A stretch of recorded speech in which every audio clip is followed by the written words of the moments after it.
All of them as well. What a move for the 48. Oh, look at this. And onto the straight they come.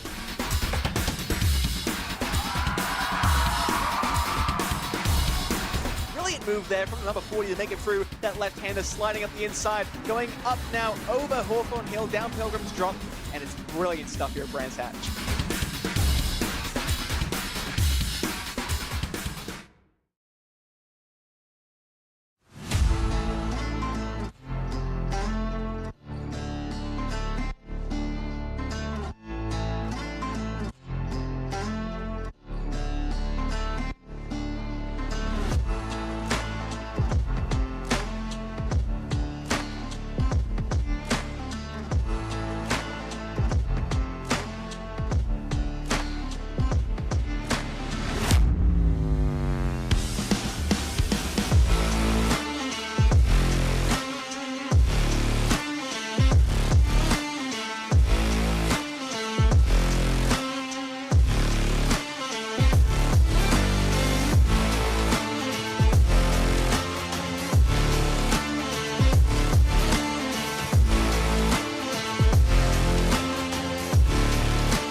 After the drivers went and raced around the new track to the series of Mugello last time out, this week we are heading to Road Atlanta for our second endurance round of the season here. It's the World GT Championship here on RaceSpotTV. Paul Smith and Peter Mackay here on commentary. And Peter, after we had the first ever round at Mugello, we'll come back to an iconic venue in a bit of shrouded in darkness as well.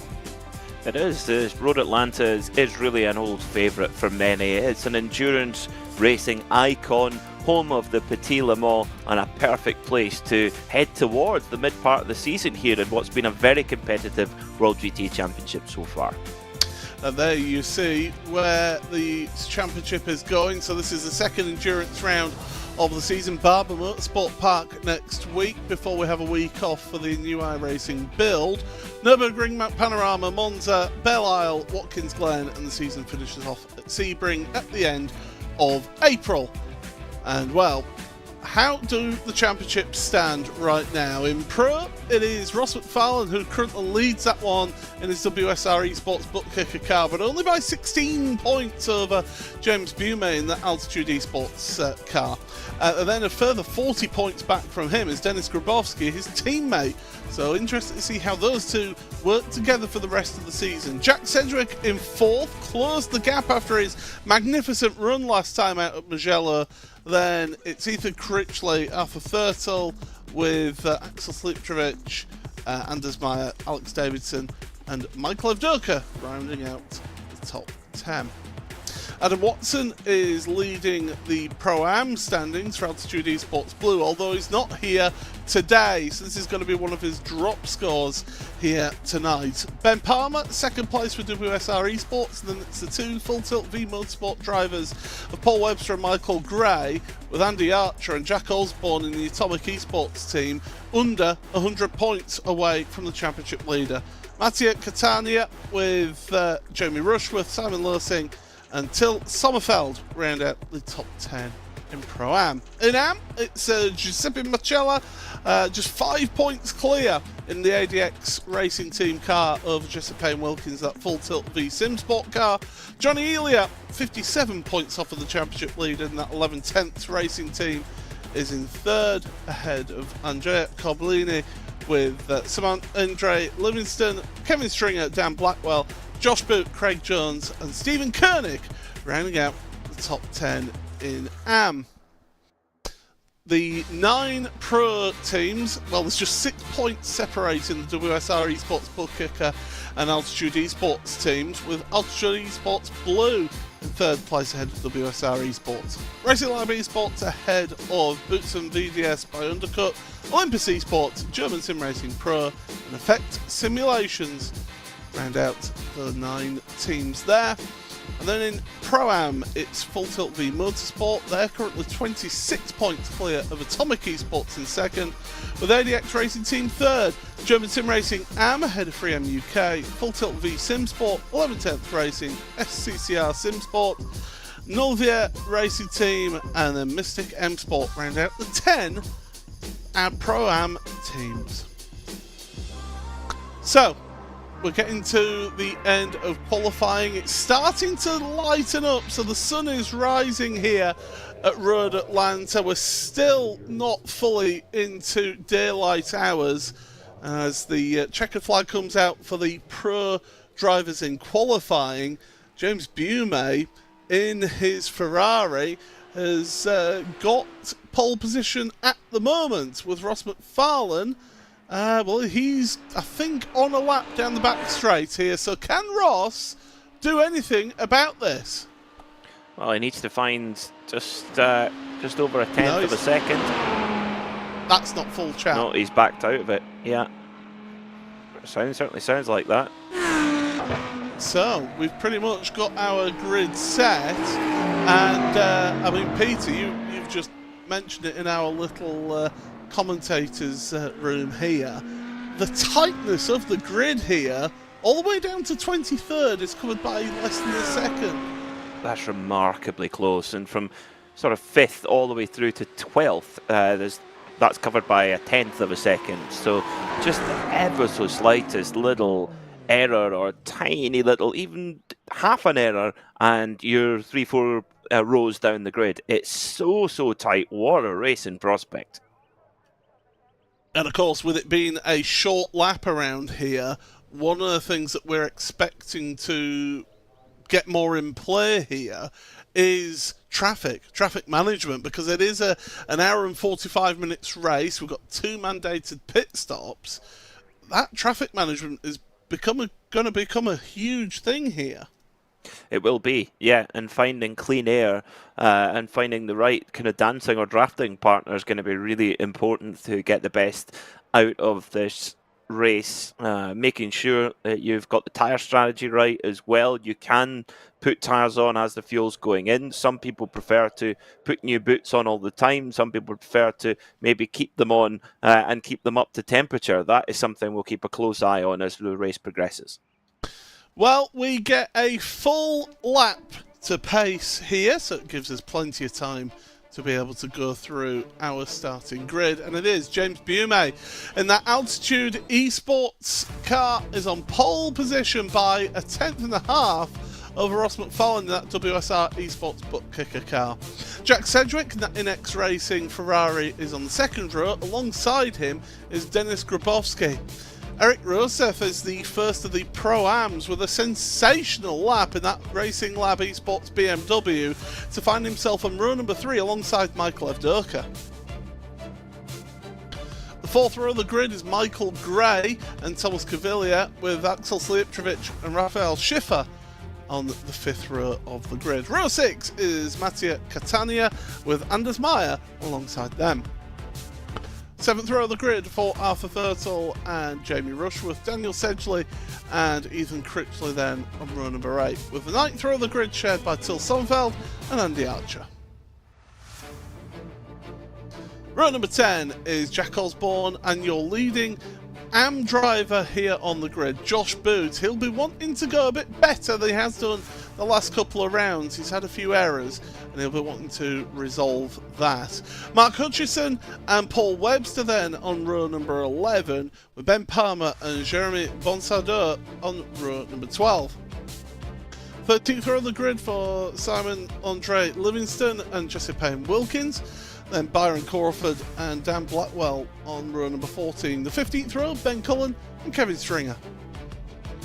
Row 16 for Giuseppe Machella and his teammate Andrea Coblini, with Craig Jones and Nathan Healy then on the next row of the grid. It's Dwayne Hoffman and Simon Losing on row number 18. The 19th row of the grid, Johnny Elia and Phil Samways, with Matthew Loveridge and Johnny Walker on row number 20.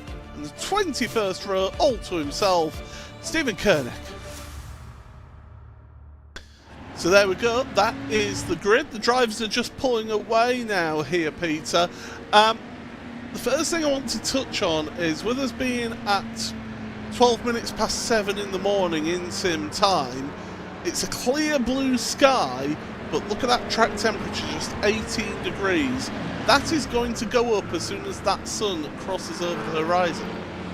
It will, but we'll basically be finishing the race just before 9 o'clock in sim time. It will climb a little bit, but I don't expect it to rocket. So very favourable conditions for our drivers, and that is definitely going to make a difference on the tyre strategy. We may well see drivers, maybe at the first pit stop particularly, not changing tyres and deciding to just keep them up to temperature and pressure. I'm intrigued to see what the drivers do with that, and indeed who in what cars. What do they do? We know the BMW, for example, sitting there on the the second row of the grid is, we know that it's a little bit heavy on tyres. So will we see more of that being the case? We know that the Porsches may be a little bit lighter on tyres. We'll see as the race progresses. And just very quickly, this venue, it's difficult to set up for, isn't it? Because you've got a bit of a twisty technical section, but then high speed second half of the lap. How do you set that car up? With difficulty. That's always been the challenge at Road Atlanta, where you want to have huge top end speed, very, very low downforce, low drag on the long back straightaway, but then there's so many fast corners that you want as much downforce as you can possibly get. So it's really a compromise of how you set the car up, and we may well see drivers maybe a little bit of difference between how they've set their car up compared to their rivals. Well, we are getting set for the start of this race, and what a race it promises to be here. They'll come up over the rise, plunge downhill, and will be at the behest of James Bume. He's the pole sitter and he's going to hit the loud pedal now. We've got green flag racing here in the World GT Championship. Away towards turn number 1. Everybody behaving themselves so far as they go through the sweeping right-hander. Very easy to run wide onto the grass there on the exit of turn 1. But as I say, everybody seems to be behaving themselves as they come over the rise into turn number 3 and then plunge down through the S's. Everybody getting themselves into single file. A little bit of side-by-side, a little bit further back, but otherwise, as they come through turn 5, all good so far. Tell you what, it's so narrow there coming through turn 3. Great job from all of our drivers to make it through there clean, because it's so tricky. And whoa, just as I say that, 2 cars off it's not car at turn 6. Muscella, our AM championship leader, off into the wall, and he's going to have to wait till everyone comes through, and he might well have to come in and get that damage repaired. Yeah, look, he looks like he's crabbing a little there. It's Catania who is the one who's found the wall there, so one victim. We think that there was another car involved in that one, but we'll stay green flag rail. Oh, and their teammates. Oh, yeah. That's good to be a debrief and a half. Atomic Esports side by side with the WSR car. That's Ben Palmer and Jack Osborne duking it out through the final turn. Remember, the tyres are still going to be cold. They're still going to be getting them up to temperature and pressure. But so far, barring that one incident, it's been a very, very good start to this race. It is James Bume from Ross McFall and Dennis Grabowski. And here is what happened. Contact. Oh, it's with Ethan Critchley, sorry. It's Ethan Critchley that he's made contact with. Oh dear, yeah, that was a big misunderstanding there, with Ethan Critchley 5th in the Pro Championship at the moment, getting into a tangle with our AM Championship leaders. So both there with a lot to lose. Jack Osborne for Atomic Esports trying to get his Lamborghini turned around, and not the best turning circle on those things, I guess. No, it's not a London taxi, that's for sure. No. And I think we're going to be seeing a little bit of this throughout this race. Turn number 5 will claim some victims, and that's a heavy impact with the wall. Well, it's a good job with engines in the middle of that car and not at the front, because otherwise you wouldn't be going very much further there, and somehow managing to drive it back to the pits, which is, even though the engine is behind, that's pretty miraculous given how hard he went straight into that wall. And that's Road Atlanta in a nutshell. It's a fierce racetrack. It's very, very fast in places, and a lot of those places the walls are close. This is a circuit where the only time Tommy Kendall felt that he was ever scared in a race car was at turn 10 at Road Atlanta, where now the chicane is, but that used to be straight through. Just imagine that in an early 90s GTP car, where if you had an accident in one of them, well, you were in serious trouble. So this has still got that ferocity, thankfully safer. The cars certainly are a lot safer, but the circuit maintains its real notorious character. And to touch on that, it is an old school feel to this track, and it will bite, as we have seen with Jack Osborne's incident there. The walls aren't quite as close as maybe they used to be, a bit more sort of tyre barriers, but still, you get it wrong, you're onto grass rather than a huge 7-Eleven, well not 7-Eleven, but a huge Walmart parking lot. Yeah, there's certainly plenty of examples of it where many a race car have been destroyed here at Road Atlanta. As we ride with Dennis Grabowski, the reigning Pro-Am champion for Altitude Esports. And remember when James Bume won his title, he was the reigning Pro-Am champion for Altitude Esports. Coincidence? Yeah. Well, it's certainly looking good for Grabowski, and he is a championship contender, it's worth pointing out. One thing I did notice straight away, we're not even 5 minutes into this race, you could hear from the on-board there, Peter, Dennis into turn 1, backing off the throttle really early and just rolling that car into that first corner. We've touched on it prior to this race, off broadcast. Fuel saving is going to be massive for you here. Oh, huge. Yeah, you've got some great opportunities to get a lot of fuel saved. So at the end of the very long back straight, which the cars are coming through now in shot, you get down to turn 10A and B, where it's a big downhill braking zone, so you can lift out the gas really quite early and then brake really late and still make the corner and use much less fuel. Particularly if you've got a car kind of marker ahead of you, you can do that even more so. And then there's also a lot of kind of nice fast flowing corners where you can just roll out the throttle and not actually lose really much time at all. Just as long as you've got that kind of sighter car ahead of you, just use that ever so slightly less throttle than if you were on your own, where you'd be going flat through some of the corners. So it's an intriguing racetrack, Road Atlanta, and I think today, saving fuel, if you don't save fuel, you are going to really pay for it when you get to the pit stop. Thank you very much to Altitude Esports team boss Mark Fletcher in the YouTube chat, reminding us that, of course, before James Bume, it was Tom Dadswell in an Altitude Esports car that won the Pro-Am Championship. Well, just talent scouts. Helmut Marko, eat your heart out. Signing up all the best top timing drivers. for that one, but anyway.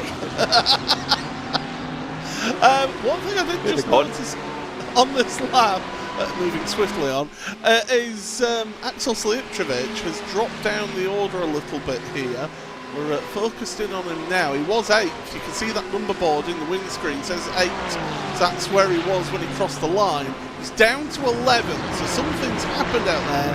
Whether a little mistake, maybe a corner cut, something like that, has possibly happened here, and that's just meant that he's lost a few places in all of this. But it's an endurance round. If there's one thing that you have got, is plenty of time to make up for a mistake. You do, yes, that for sure. You know, it's getting a replay here as it went down into turn 4 and then through the S's and then up through turn 5, and that's what happened to Slijepcevic. Oh no, and he did. Oh, he got the wall hard. Oh dear. So his problems could be only just beginning for Axel Slijepcevic. What did you say about the track biting? Yep, you don't even have to get it that wrong. He's maybe been a metre offline there, maybe not even that, and that was very nearly race over. What Axel Slijepcevic has got to do now is just try and make it to the pit window. You've got to have 2 mandatory pit stops, so wants to really take that first pit stop really as early as he can and get that damage repaired, because I doubt that car will be running how it should be. Meanwhile, at the front, Bume, our pole setter, leading, and I think Ross McFarlane, how many times have we seen him win endurance races here in the World GT Championship and only really lead until the last stint, excuse me. So right now, watch for Ross McFarlane. He is exactly where he wants to be. Yeah, he's certainly doing the job that he needs to do, and of course he's right behind his championship rival. The man in the lead is 2nd place in the pro standings, whereas Ross is leading those pro standings at the moment. There's been no drop scores calculated yet, so that will take effect a little bit later on in the season when we start to get an idea as to how the lay of the land is. But right now it's just purely on what results have been taking place so far in the opening 4 weeks of the championship. There's a move down the inside of Daniel Sedgley for Ethan Critchley, and Ethan, I'll tell you what, you've got to feel for him. Last week, start of that, the first ever special event that they've hosted here in the World GT Championship, clips a curb and causes the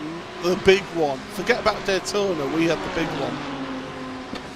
Yes, and it was such a shame, because it really the tiniest error and it caused the most almighty pile-up. But Ethan certainly making no friends on his way through the pack at the moment. He made his way up into 14th place, but along the way having a bit of a disagreement with Giuseppe Moschella and his Porsche on the way through.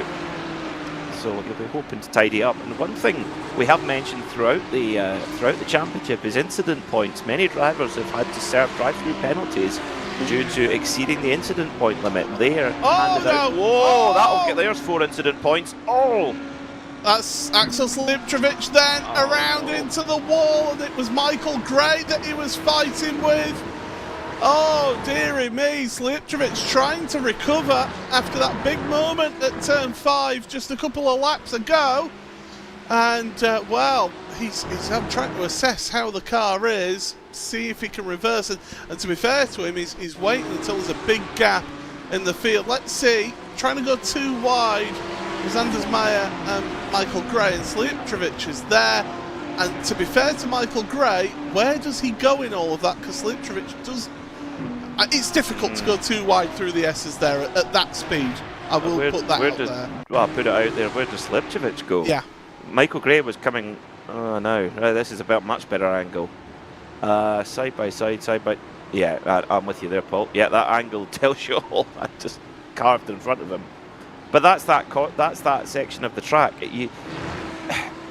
When you look at Petit Le Mans in the either in the virtual or in the outdoor sense, even prototypes are not going around there. They're waiting through there. So if you're in 2 GT cars, then big hit there for Rushworth into the back of the Porsche in front.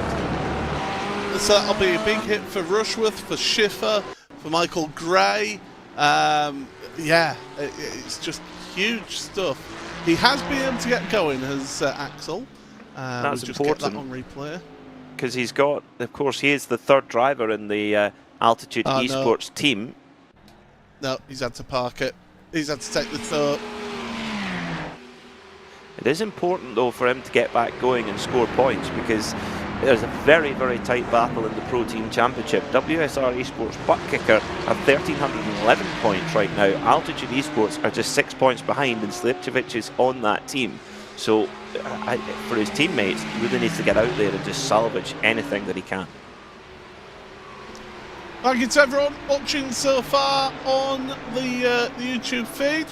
Appreciate you all stopping by, and good to see plenty of people getting involved in the chat here. Always good to have you along for the ride here in the World GT Championship. It is Paul Smith and Peter Mackay on commentary, Connery Maddock on production, and we're bringing you all the action of every race of this championship. And we have done since season, I want to say season 8 actually, yeah, season 8. So it's been a long time, and it's always fun to cover this series. And right now, the leaders are just in a holding pattern, I feel, right now, trying to do a bit of fuel saving. If you're James Bume at the front of that queue, Peter, are you wanting the track position but creating the hole in the air for everyone else to fuel save, or are you thinking, I could do with somebody else, just Jamie Rushworth, just go by and I'll get your slipstream?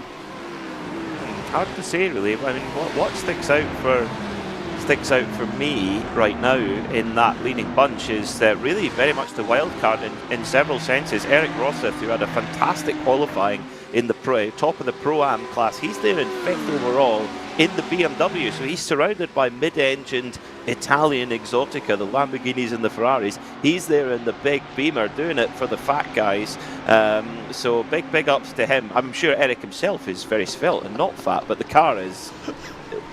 I've dug myself a hole there, haven't I? What you're saying, Peter, is I should drive for the BMW. And me, yes. So when we finally do an endurance race together, Paul, that's what we'll do. We'll go in the BMW. M8.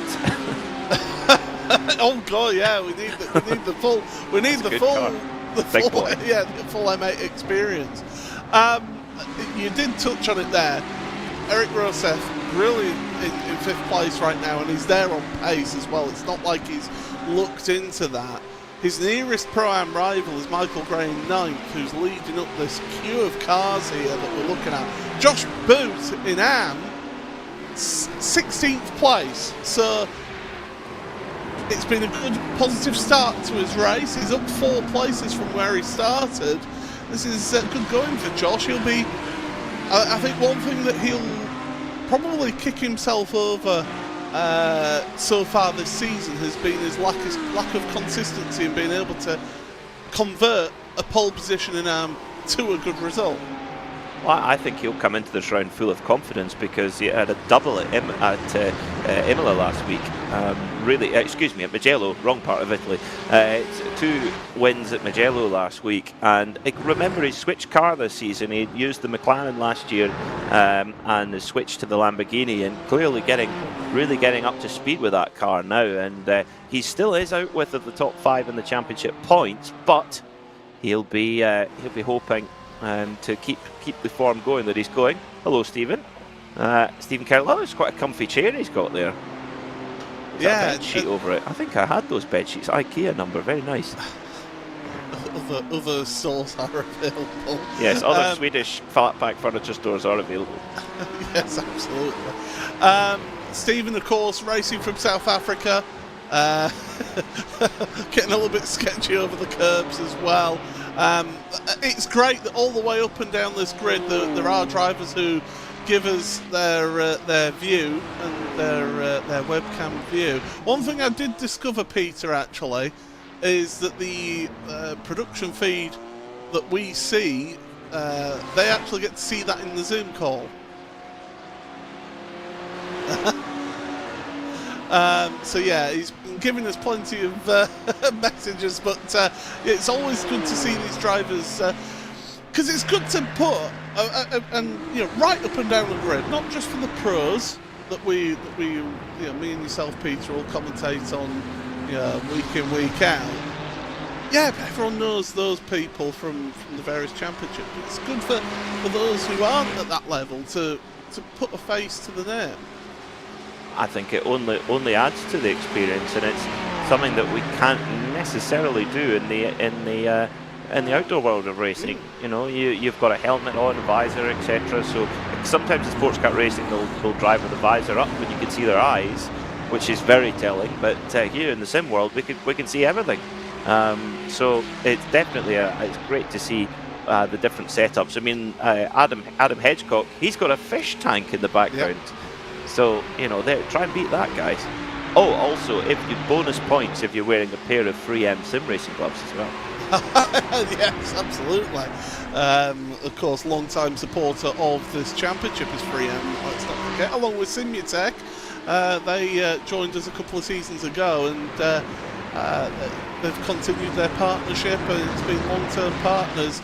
Steve Koenig is still waving at the camera, but we'll look at this lead race because it's not a battle. I refuse to call this a battle. It's very much a follow the leader right now, and it's all about that strategy. We touched it briefly. It's about strategy. It's about minimising the amount of time that you are on pit road and stopped at the pump to be able to try and get one over your rivals. It is. What we're watching right now is sparring at the front.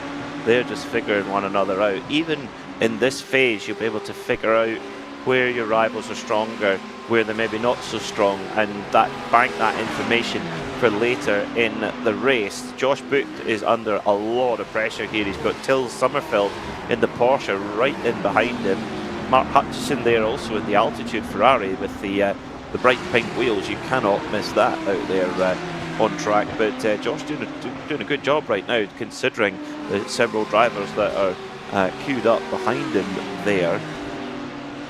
So very interesting stuff. Who's going to have the edge when we come into the pits? Also, I always find when you're saving fuel, you normally end up saving tyre as well somehow. So there is that element too.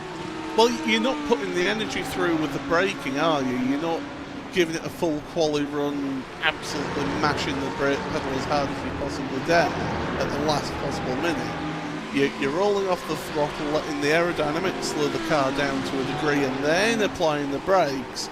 And so you're not putting that energy through the tyre. So yeah, you're absolutely right. You're saving that tyre. So any sort of practice that the drivers will have done in the warm-up session before qualifying here tonight, in terms of working out their fuel strategy, their tyres, how the tyres are lasting around here.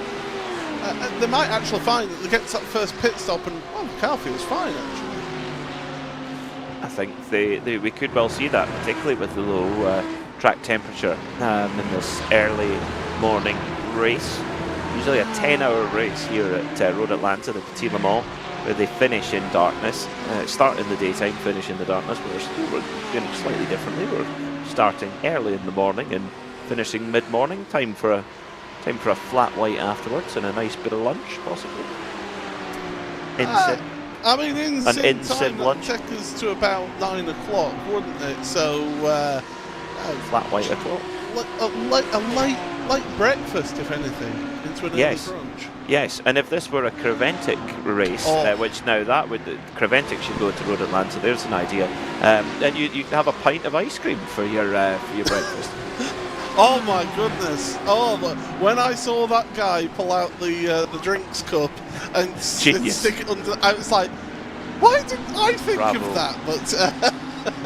But yes, the Creventic 24-hour series, they do know how to look after everybody, including the commentators.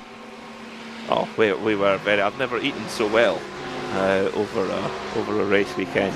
I've never been abroad and spent so little as making it 3 wide. That never works, and around goes Arthur Thurtle. Oh, 3 into 1 at 10A. Do not go. He'll get going again, and the rejoin's okay, so that's fine. The driver did see him, but it was a light lunge down the inside from the Atomic car as well. You can see the damage on Jamie Rushworth's car, and then look at that, so late, they're turning in. It was always closing was that door, I feel, and that Atomic car getting involved in that one. Yes, that was bold from the Atomic Lamborghini. Was that Andy Archer? It will be. Yes, Andy in the green one. Yeah. Is Andy Archer, more Andy Spear there, I think. Peter McKay available for bar mitzvahs and and after dinner speeches. I've got a golf competition I've got to tell a joke at in a couple of weeks. I don't know what I'm going to do. I think you can pull out some of these. these solid gold gags, yeah. As we go down into 10A, 10B, now is Andy Archer going to do it again on his teammate? No, he decides to back out of that one. I think that's a bit wise. As they come up over the rise, and it is incredible, the drop down the hill there into the final corner. You're putting the car on the absolute limit. Oh, here comes another altitude car to try and make it 3 wide with Andy Archer, and with Josh Boot down the inside. Mark Hutchinson take a bow, and Andy Archer, Josh Boot don't know what to do, and they're getting their pockets picked. Oh dear, that's yeah. Palmer going through there very nicely in the Lamborghini, very opportunistic. Just pinched the place there on Andy Archer, so he's got it all to do again. It does seem though that Andy's got some good pace. He's certainly up for it. He's feeling racy in that black and green Atomic Esports Lamborghini, and up the inside goes Josh Boot, and no. they're both off. They're both off. Exit stage left. Oh my! What are you doing, guys? Oh my! What on earth was going on there? And that was a terrible rejoin because it's affected one of the full tilt Audis. That was just the red mist coming over there. They both went off. Oh my word. He switched his traction control off. Don't back it into the wall. Never advised. Okay. And finally gets going does Mark Hutchinson, but that went from brilliance to... Oh dear. That was spicy. So let's have a look. So Boot up the inside. And then they just sort of tangle. Yeah. Oh! And then they both rush back to the circuit. It's hard to tell. So Boot, there is room there. 3 goes. And then... They come together mid-corner, don't they? Yeah. Yeah. And then this rejoin, I'm sorry, No, Josh that is Boot is appalling. there, and he gets into the What are side you of doing? Boot, and there's the Audi, innocent party and all of that. Yeah, that's really silly. That's super silly. Just the red mist coming down, not thinking. Trying to effectively race each other back to the circuit there. Another look at it here. Mark on the outside, and just unlucky there. I mean, honestly, I think that if you're a race director there, you just bang their heads together saying you're bad as each other, and that probably, yeah, that's less said about that. I'm surprised I haven't heard the exasperated sigh of Conor Imadic, our producer, with that rejoin, because he's normally the arbitrator of rejoins, and that one, I'm afraid, wasn't that clever. How does it usually go? Usually like... Yeah. Something like that. Now, leaders have got traffic, the first piece of traffic, Stephen Koenig. Stephen's doing the best that he can to keep out of the way of the leaders, but this is now coming into play because the next one is going to be the 111 of Johnny Elia, who's a bit up the road from Stephen. And your dinner's ready, Stephen. Your dinner's ready. Yeah, cool. Yeah, put it in the microwave.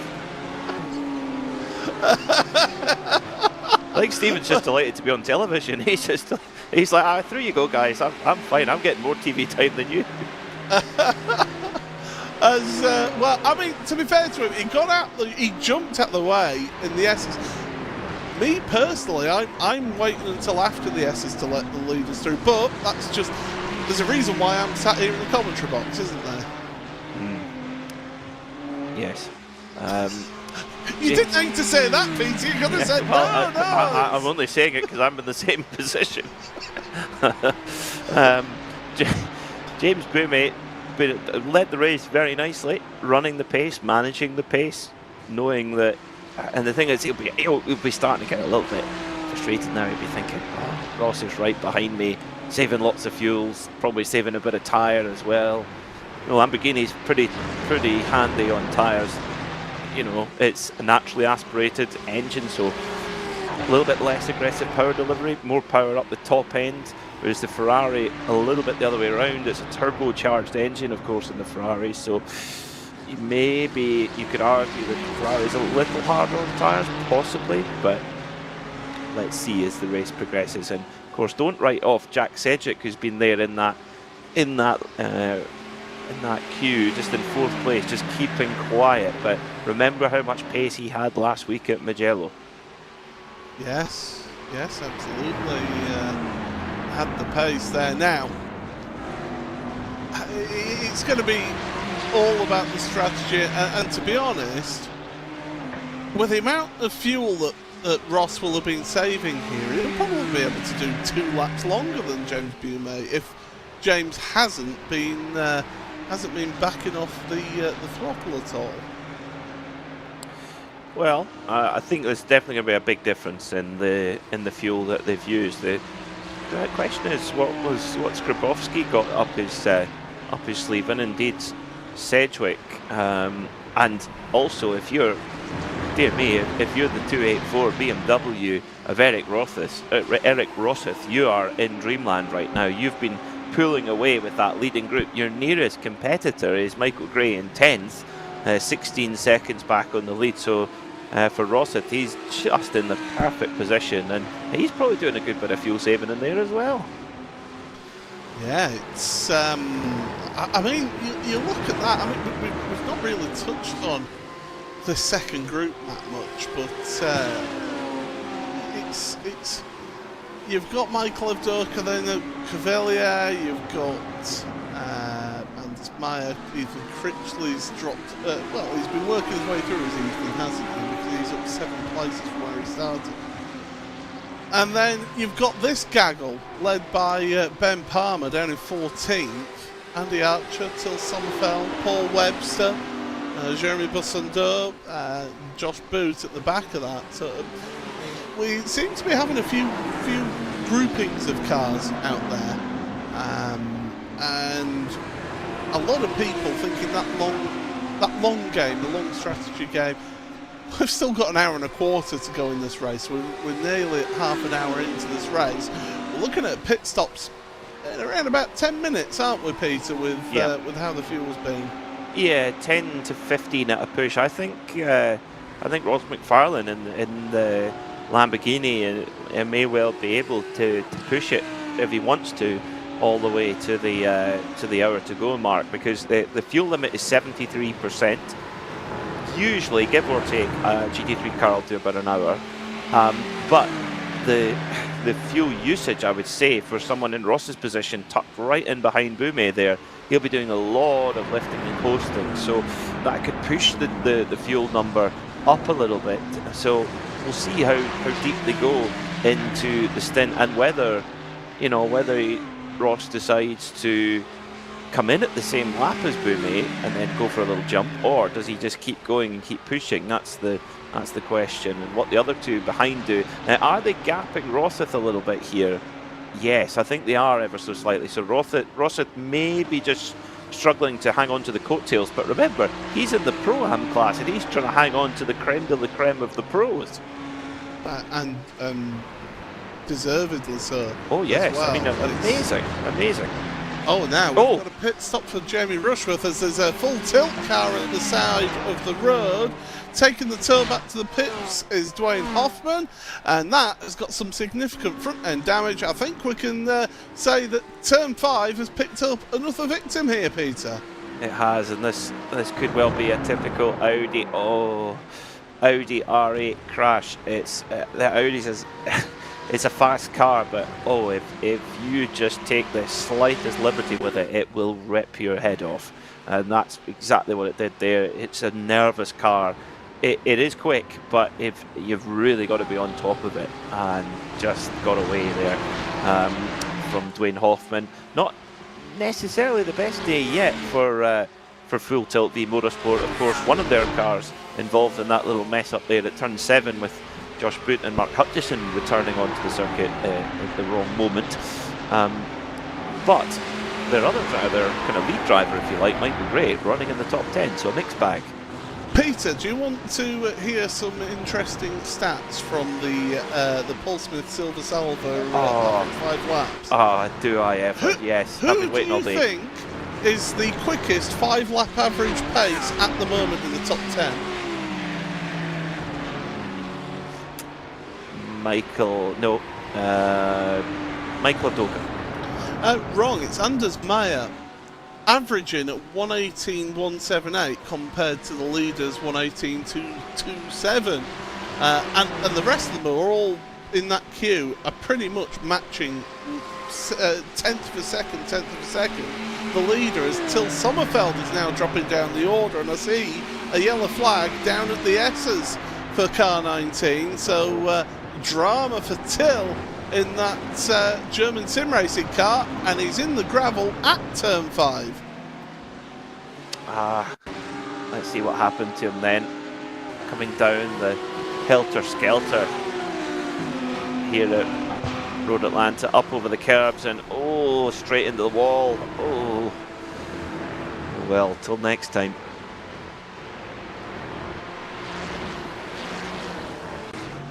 That was a bare concrete wall as well. No tyre barrier protecting that one. And yeah, Till Sommerfeld will be heading back to pit road, getting repairs done to that car, hoping to carry on. Though we have had 4 retire from the race so far. Nathan Healy, Matt Loveridge, Dan Blackwell, and of course Axel Slijepčević was not able to get back out there. So 4 retirements from this race so far. So we're down to 37 cars running. So it's been brutal as the first half an hour of this race. It's Road Atlanta.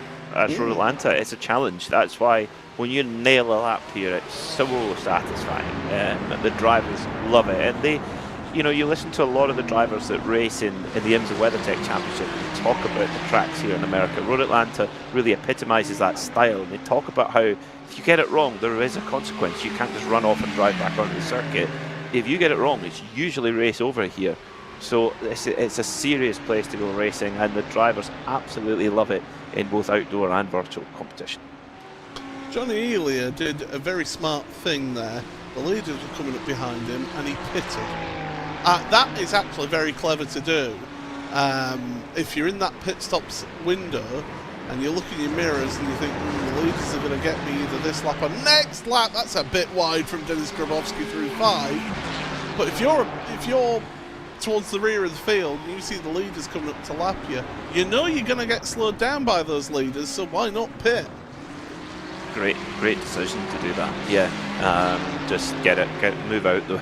Get out of the way of the leading train, because they're going to come by so quickly, even if they're all in fuel-saving mode. Interestingly, Eric Rosseth in the BMW has just picked up the pace a little bit and has been able to push on a little touch and get back into contention with that leading train.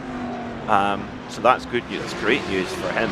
And remember, you score points based on your overall position. So to score an overall top 5 in Pro-Am would be a huge chunk of points, and Eric is not in the top 5 in the Pro-Am Championship right now, so it could bring him right back into the conversation.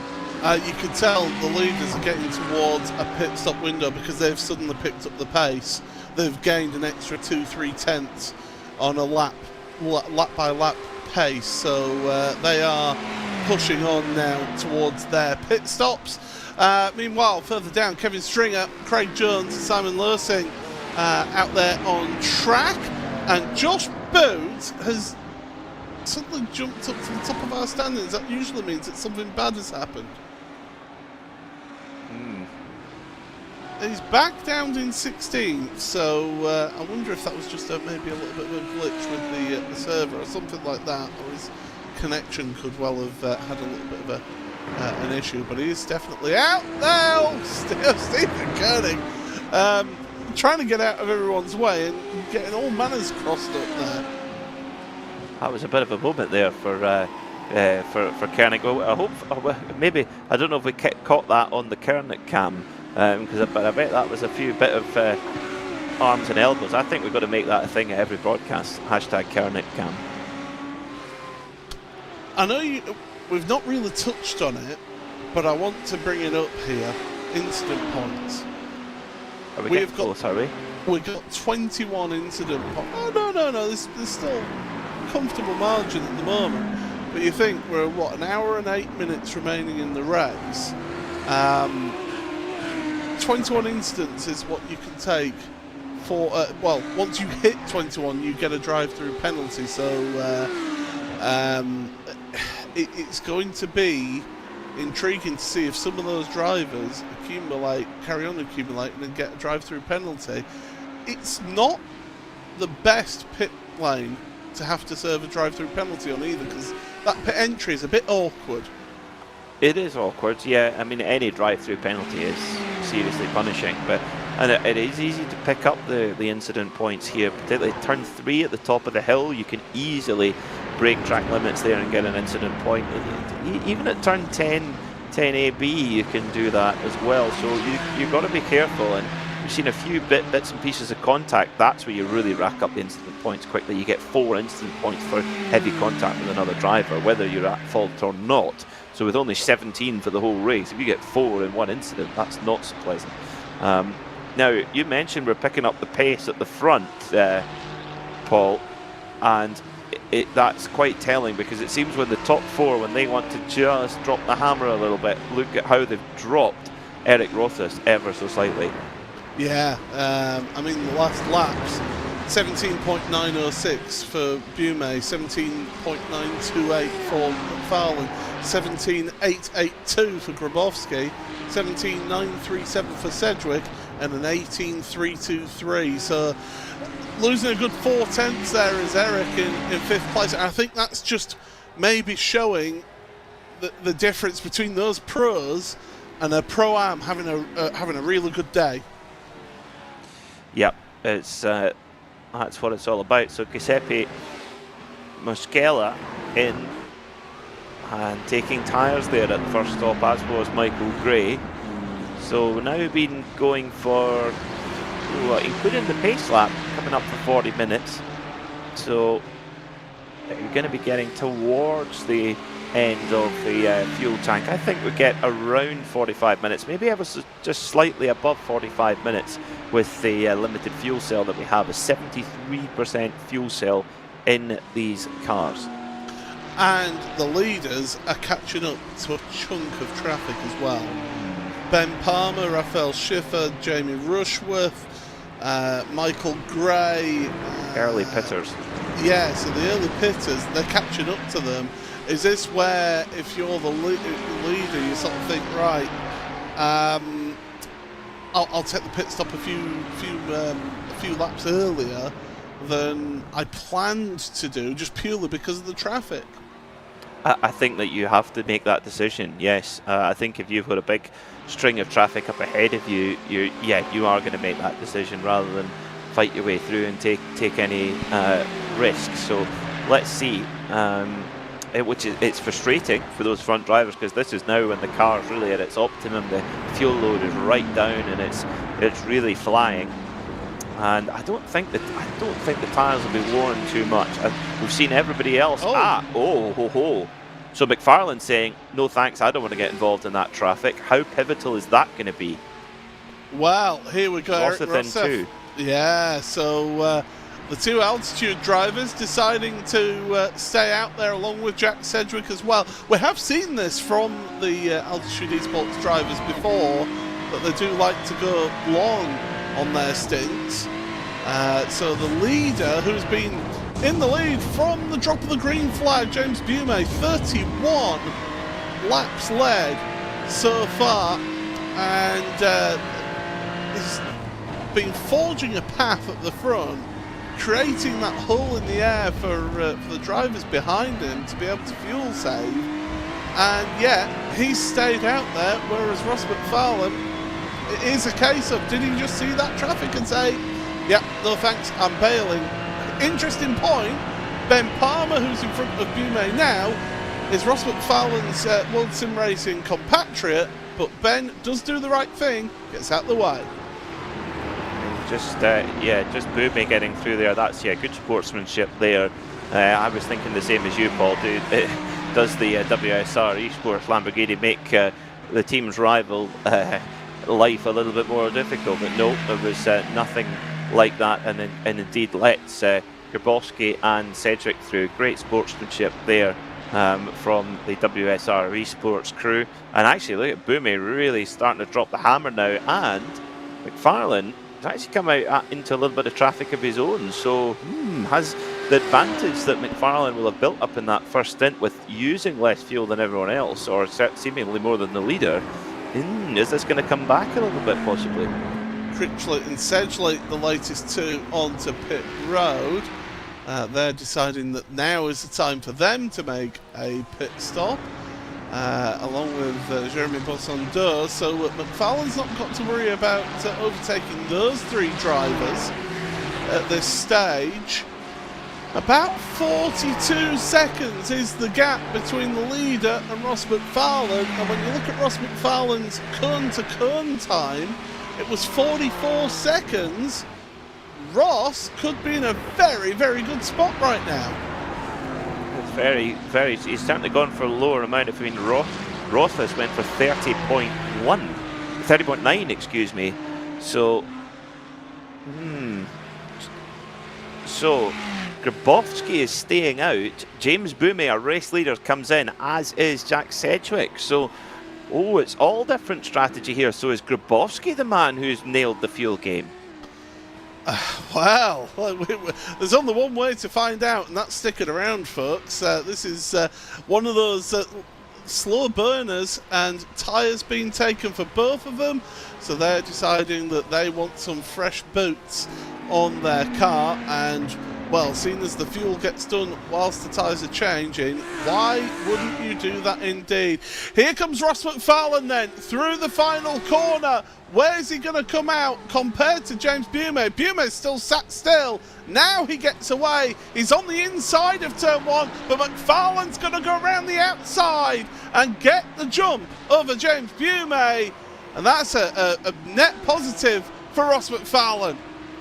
It is. Now Bume's got to push, and he's on fresh tyres as well. This is where it's going to be really tricky to get them. Oh, it's a big wiggle there. This runs deep there for the Ferrari, but Bume can't afford to let McFarlane get away at this point. He's got to be able to stick with him and get in behind him and get that fuel saving done for himself. And obviously, you know, where does Grabowski come into all of this? Here he comes into the pits, but is Grabowski going to pop out in front of both of them after the pit stops?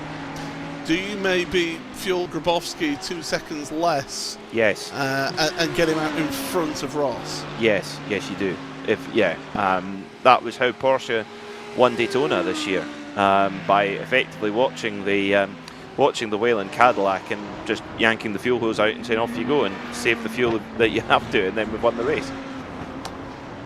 Well, here we go then. So there is Bume, there is Grabowski on pit road, getting his fresh rubber, and he goes away 22.1 seconds, a little bit quicker than James Bume's. Is it quick enough? Here comes Ross McFarlane, and it is quick enough, and Dennis Grabowski has taken the race lead for Altitude Esports, and this is where you see the advantage of having two teammates working together at the front against a common enemy.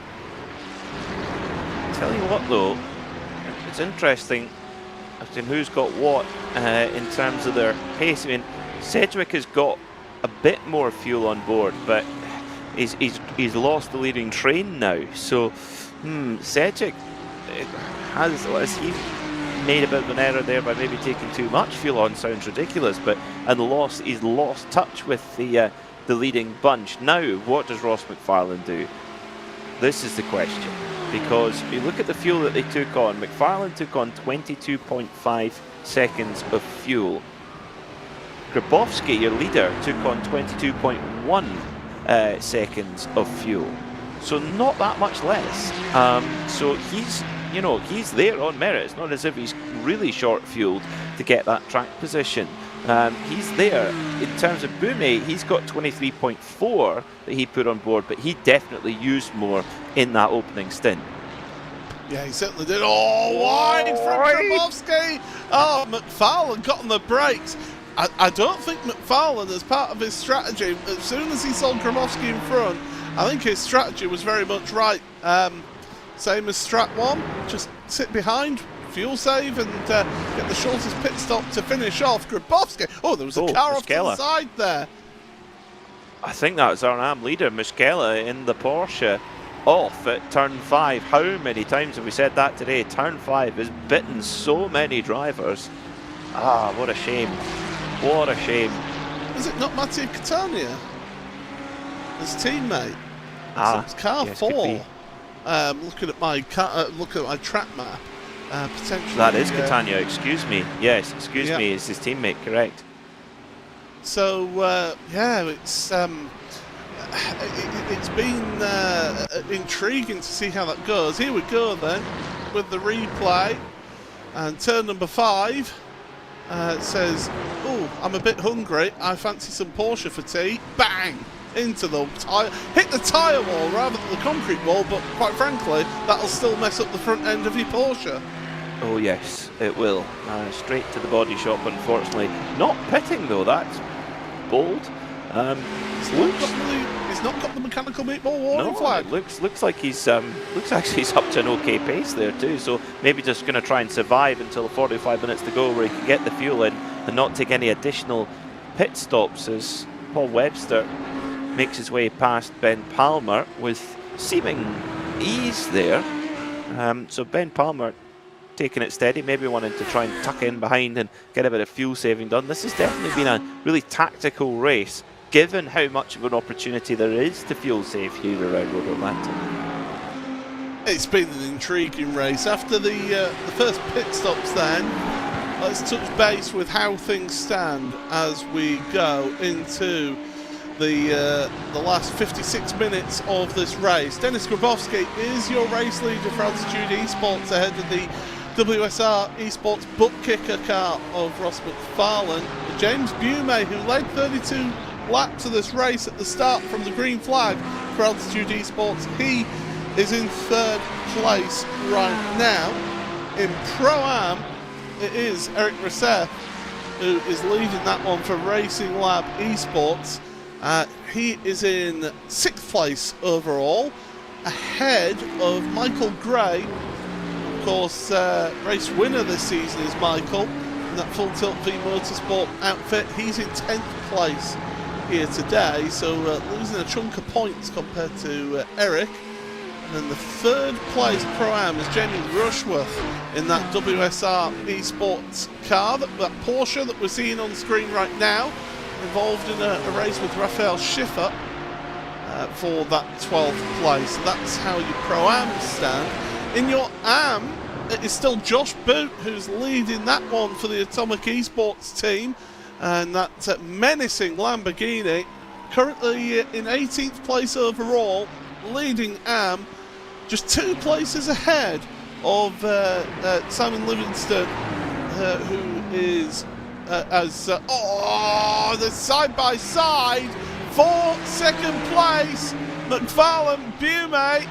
Well, I think this is setting the stall out for James Bume, isn't it? Well, just saying, yeah, this isn't going to be a cruise along. We're going to make this life really difficult. And Bumi puts the big move there on McFarlane and makes it stick. And that, I mean, look at Grabowski. He's got a 2.3 seconds up the road now. So I think if you're Grabowski, put the hammer down. Go for it. Don't bother saving fuel now. Just crack on.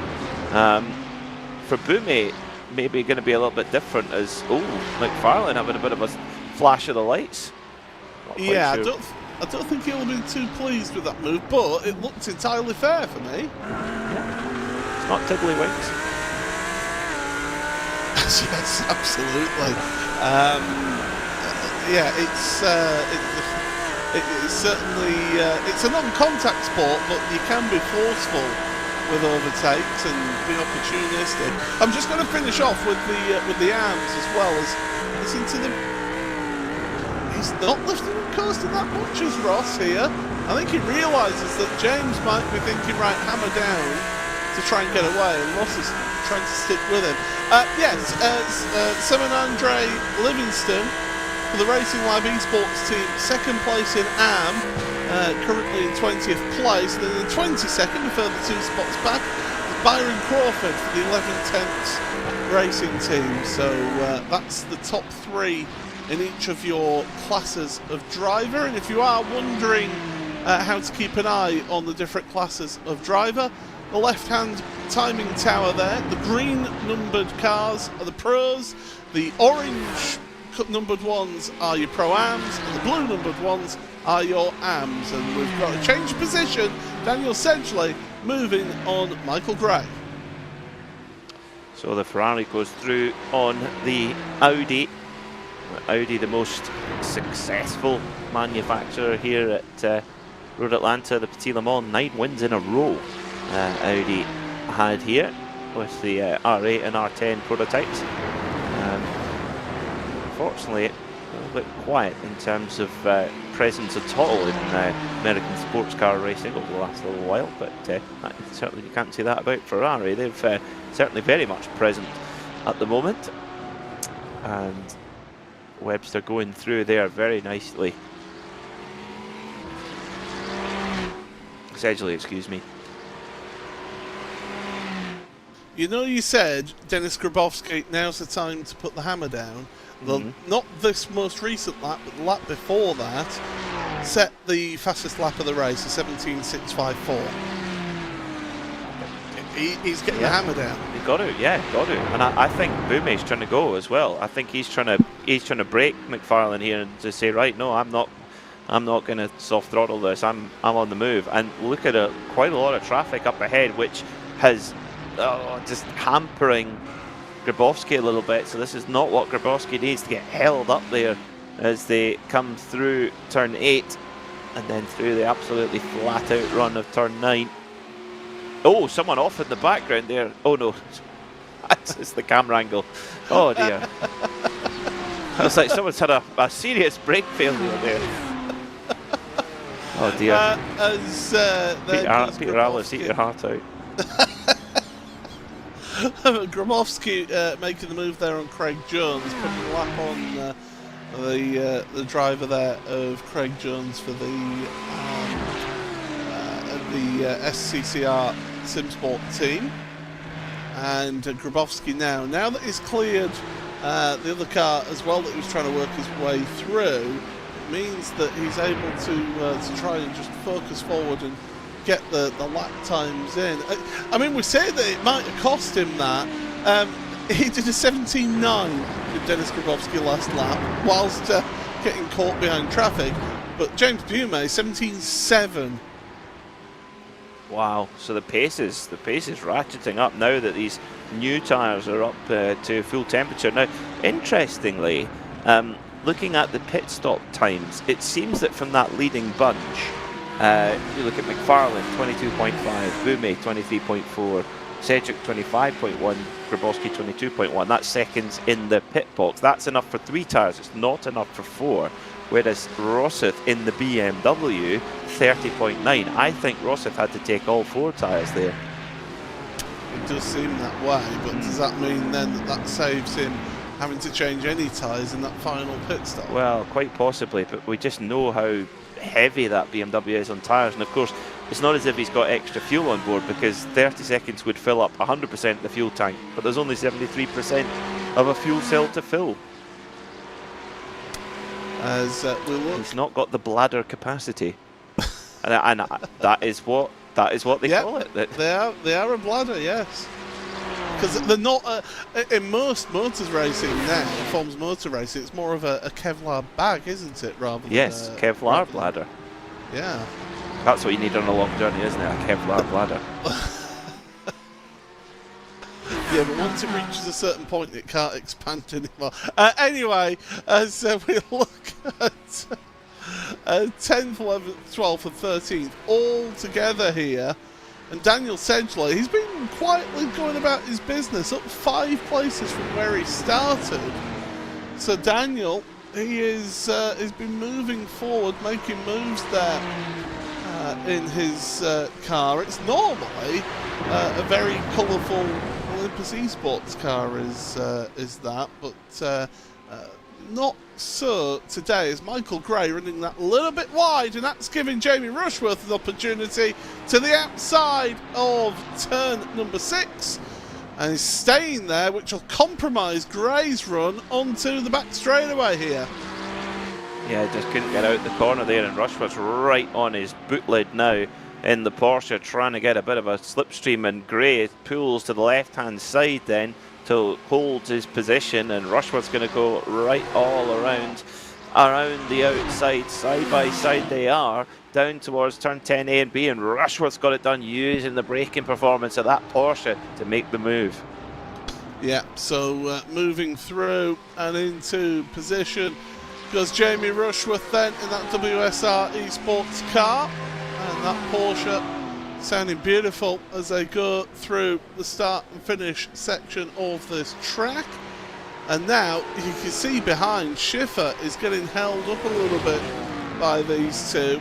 Raphael will want to move forward because of course he's lost a couple of places, 3 places he's lost from where he started, although Michael Gray in front of him has lost 5 places in this race so far. So Michael's been going backwards a little bit here in this one. I think that says more about how exceptional his qualifying lap was, more than the race pace necessarily. I think he's just got past there by Rushworth, and that's for 2nd in Pro-Am. And Michael Gray right now sitting 4th in the Pro-Am Championship. The drivers ahead of him, Adam Watson, Ben Palmer, Paul Webster. Well, right now he's ahead of most of them. Adam Watson, of course, not here. So, but Palmer and Webster not up there. So it's still in a good spot. As they carry on through and down the go. As through he goes. We can tell you, by the way, that Alex Davidson had to drop out of this one, by the way. His wheel died. So he wasn't able to take part in this one, and that's why Ross McFarlane hasn't got Alex Davidson up with them, because those two, they usually they usually take it in turns and be in the shadow of the other one, don't they? Those two. Yes, they're often an 8-wheeled Lamborghini. Definitely each other's shadow through the race, and having those allies out there is so important. McFarlane at the moment really having to do it all on his own, and Grabowski still holding this 2.5 second lead very well, but does he have any compromise at the second stop, or is he absolutely where he wants to be? That we will not know until he comes out of the pits on his second stop, which can basically be taken any time from now he wishes. Yeah, we're reaching that point of the race where if you have something happen, or something doesn't quite maybe go quite how you got, there we go. We've found the magic button, and Daniel does have his rather colourful paint on his Ferrari for Olympus Esports. He's a chameleon. Absolutely, yeah, blending into his... Oh my goodness! One car not blending onto his environment is Jamie Rushworth in his Porsche. and he decided to go a bit on safari there, Peter. He nearly blended into the fence there, did Rushworth. Let's have a look then. Coming into turn one, very, very fast. Maybe he was put off by the fact he's like, wait a minute, that car's changed colour. Oh, I'm off. Oh, well held. 9-11 Dakar, eat your heart out. Do you know what? I bet Jamie Rushworth is very thankful for the iRacing build, which changed how the gravel traps behave. How did he not hit that wall? Oh, the gravel trap, that certainly helps, yeah. Yeah. He will be very thankful for that, and I'm sure he'll be sending his check in the post to iRacing headquarters over that one. It's a big heart-in-mouth moment, and also a change of underpants moment as well. It's definitely soiled undies, yes. Well, one thing I do want to mention, of course, is that this race from the World Sim Racing organisation, it's not the only broadcast of the World Sim Racing organisation that we're bringing to you this week, because tomorrow marks the return of the World Sports Car Championship, the LMP3 GT4 Championship from World Sim Racing, and it starts tomorrow evening from the historic layout of the Catalunya circuit out there near Barcelona, and you'll be able to join us on RaceSpotTV for all the action on that one. It's Ewan O'Leary and Jack Styles, I believe, on commentary for that one. So those two will be bringing you all of the action there from that race.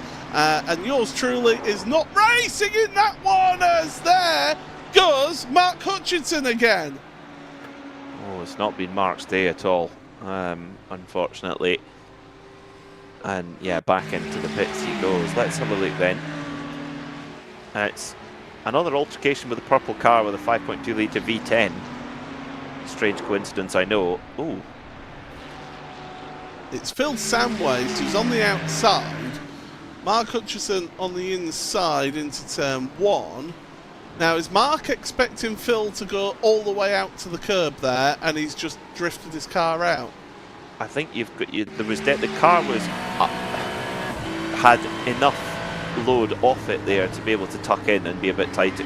Yeah, he can hold that corner tighter there, definitely. That's just bad perception.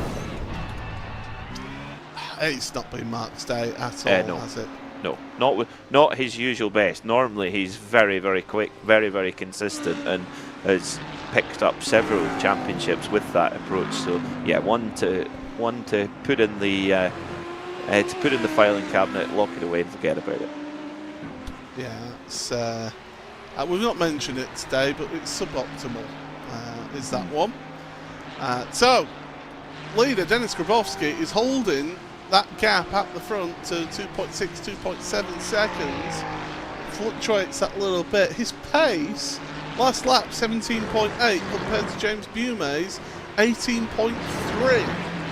So it's not been good going for Bumay these last few laps. We did, by the way, have car 69, which is Corbellini, at the side of the road through the S's, but has got back going again. The S's in turn 5, they've taken a few prisoners, taken no prisoners here today, actually, should I say. They always do. They always do. One of the trickiest parts of the racetrack, and when it goes wrong, it's usually pretty terminal at that point.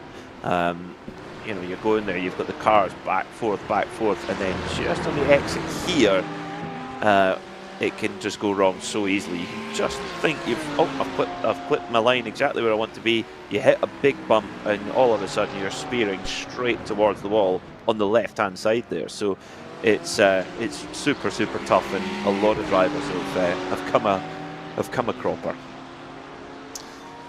But you have to drive it on that knife edge, haven't you? You've got to push this to the very limit to have any sort of competitiveness here at this circuit. It's a magnificent track to race around in the sim, and it's also a magnificent track to watch motor racing. I've not had the pleasure of going out to Georgia and to see racing here. Maybe one day, Peter, I'll get out there. It's one on my list too. I'd love to experience, love to see it. I've heard, and the Petit Le Mans is a very, very well attended event, great fun event, so I'm told. So maybe we'll have to do a wee trip. It's a great value trip as well, and IMSA in generally is really good value. When you compare it to the price of some other series, not to mention the Formula One, they really do have excellent value ticketing for everyone, and the access that you get as well is second to none. It doesn't get better. It doesn't get better. You know, bang for buck, you cannot beat IMSA. To be honest, whether you're watching it on TV or whether you're at the circuit, it's just the racing's fantastic. Cool cars, great drivers, and some of the best racetracks in the world, if not the best racetracks in the world. It's the perfect, and like you say, the access. You know, walk on the grid, go in the pits in the or go in the paddock. It's just fantastic. Yeah, but be literally just a few feet away from a Porsche 963. or as it's being repaired mid-race. Yes, absolutely. Yeah. Literally just be stood there, seeing all of the secrets firsthand. But every team it's like that, so you don't really have any secrets in that paddock, do you, really? There's certainly difficult to, yes, yeah. Very true. Very, very true. Ben Cullen has just left the server, so we've got another retirement in this race, and Johnny Walker's got a mechanical meatball warning flag as well, so he's obviously come a cropper somewhere out there, and that's meant that he's going to be heading onto pit road. In fact, he's been on pit road for 12.5 minutes, so yeah, I think that the day's done for Johnny. So, but Nathan Healy, of course, Ben Cullen, Axel Slijeptrovic, Matt Loveridge and Dan Blackwell, all drivers who have come a cropper in this one. And it's a lazy spin is that one for Johnny, and he just took the tow back to the pits. I wonder if he already had the damage prior to that. Well, if you're going to spin, you might as well spin in style, and the only way to spin in style is by wearing 3M head to toe. There you go. There's another cheap plug for the products. I'm looking at this field, so we're not really. We had one or two make their pit stops. You look at how far up the leaders are able to put laps on the field here. I mean, we're talking only the top 21 are on the lead lap at the moment. It just shows that the compressed nature of the circuit. We talked about the drivers with the back markers are going to be a big factor in this race. It shows that those leaders have not had a respite since that first pit stop cycle. No, it's and round here it's you're really having to concentrate super hard all the way through, and not too much resting time. That gap now just ever so slightly reducing now. It's down to 2.3 seconds between your leader Grabowski and James Boumé. It may well go back up again now though, because Boumé is getting stuck behind a little bit of traffic here as they come through turn 7. And McFarlane, what has he got up his sleeve? How many times have we seen him in endurance races here in the World GT Championship where you think, maybe not going to be a win today for Ross, and then all of a sudden he pulls something out the bag and you just don't know what it's going to be, whether it's fuel, tyres, whatever. Do not write that WSR Lamborghini off just yet. I can tell you that Mark Hutchison and Jesse Payne-Wilkins have both left the server as well. After they've spent time on pit road, although Jesse Payne-Wilkins has been the best part of half an hour, so finally deciding that now's the time to head on onto some other evening activities. And yeah, certainly Mark Hutchison as well, deciding that it's been a bad day, it's been a bad night, let's park the car and move on to next week. Go and have an ice cream. Solves everything. This time, that one be good. Simon Lersing. Now that's interesting. Pro-Am. Simon Lersing was not doing too bad out there. I could tell you, is stopped out on track, and this is through the S's, and those tyre marks in the grass tell you that he's lost it mid-S's, not at the end of the S's. That's a strange place to lose it, unless he's really hit a curb the wrong way. Let's have a look. So he's through turn 3 and 4 safely. Here he goes, and it just gets away from him. Oh, that's frustrating.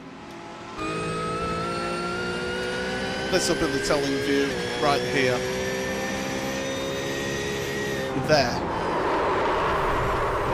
That's such a small error. That's a confidence sapper, that one. Interesting, does not have a mechanical meatball warning flag, so yeah, well, that won't help matters. But he's not got a mechanical meatball warning flag, so they build them tough and flagged, definitely. He comes onto pit road and he's made the right choice there. And if he's got his free repair available, and you'd hope so. For anyone that's new to the series, and yep, it gets magically fixed. Anyone new to the series, to encourage people to finish the races here in the World GT Championship, you do get one free fast repair, which means that you come onto pit road, you stop in your pit box, and your car, bang, instantaneously repaired. You've still got to service it, you've still got to get the tyres and fuel in, but at least your repairs are all done and you can get away and just focus on driving that car hard. I think it's a great rule. I think it's just the right thing for this type of racing. So yeah, you can keep in the fight, and that's really important. Daniel Sedgley still holding Michael Gray at bay. Raphael Schiffer there too in the Porsche in 11th, and we're well into the pit cycle. And as I say that, Ross McFarlane is in from 3rd place. So is he thinking, I'm getting held up here, I need to get into pit road because I'm not getting past? Or is he thinking, I can get the jump like I got the jump in the previous one? And look at that, new tyres again. I think what he's doing is he's making sure that he's got enough time putting fuel in to take enough tyres. If you go all the way deep into your stint, you've not got enough time when the fuel's going in. See, still fuel going in, and then off he goes. So he's basically timed his tyres to the fuel, yes. Smart thinking. He's a smart man. He is. He's not a 4-time champion for no reason. Correct. In this series. Ethan Critchley and also Raphael Schiffer are onto pit road. They're getting their final service, or final planned service done. And away goes Ethan, and Raphael will be away very shortly indeed. Now, this was answering the question that I was yet to ask. When does Dennis Grabowski come into the pits? Well, he's in the following lap. He's responding to what Ross McFarlane has done, and while he had a 2.5 second lead over Ross, I think that's very wise. That's very clever, so then he can match the strategy and say, right, now we can put in all the tyres on that we need to get us to the end of the race without a disadvantage to McFarlane here. Now, the question is, do Altitude Esports now split their strategy?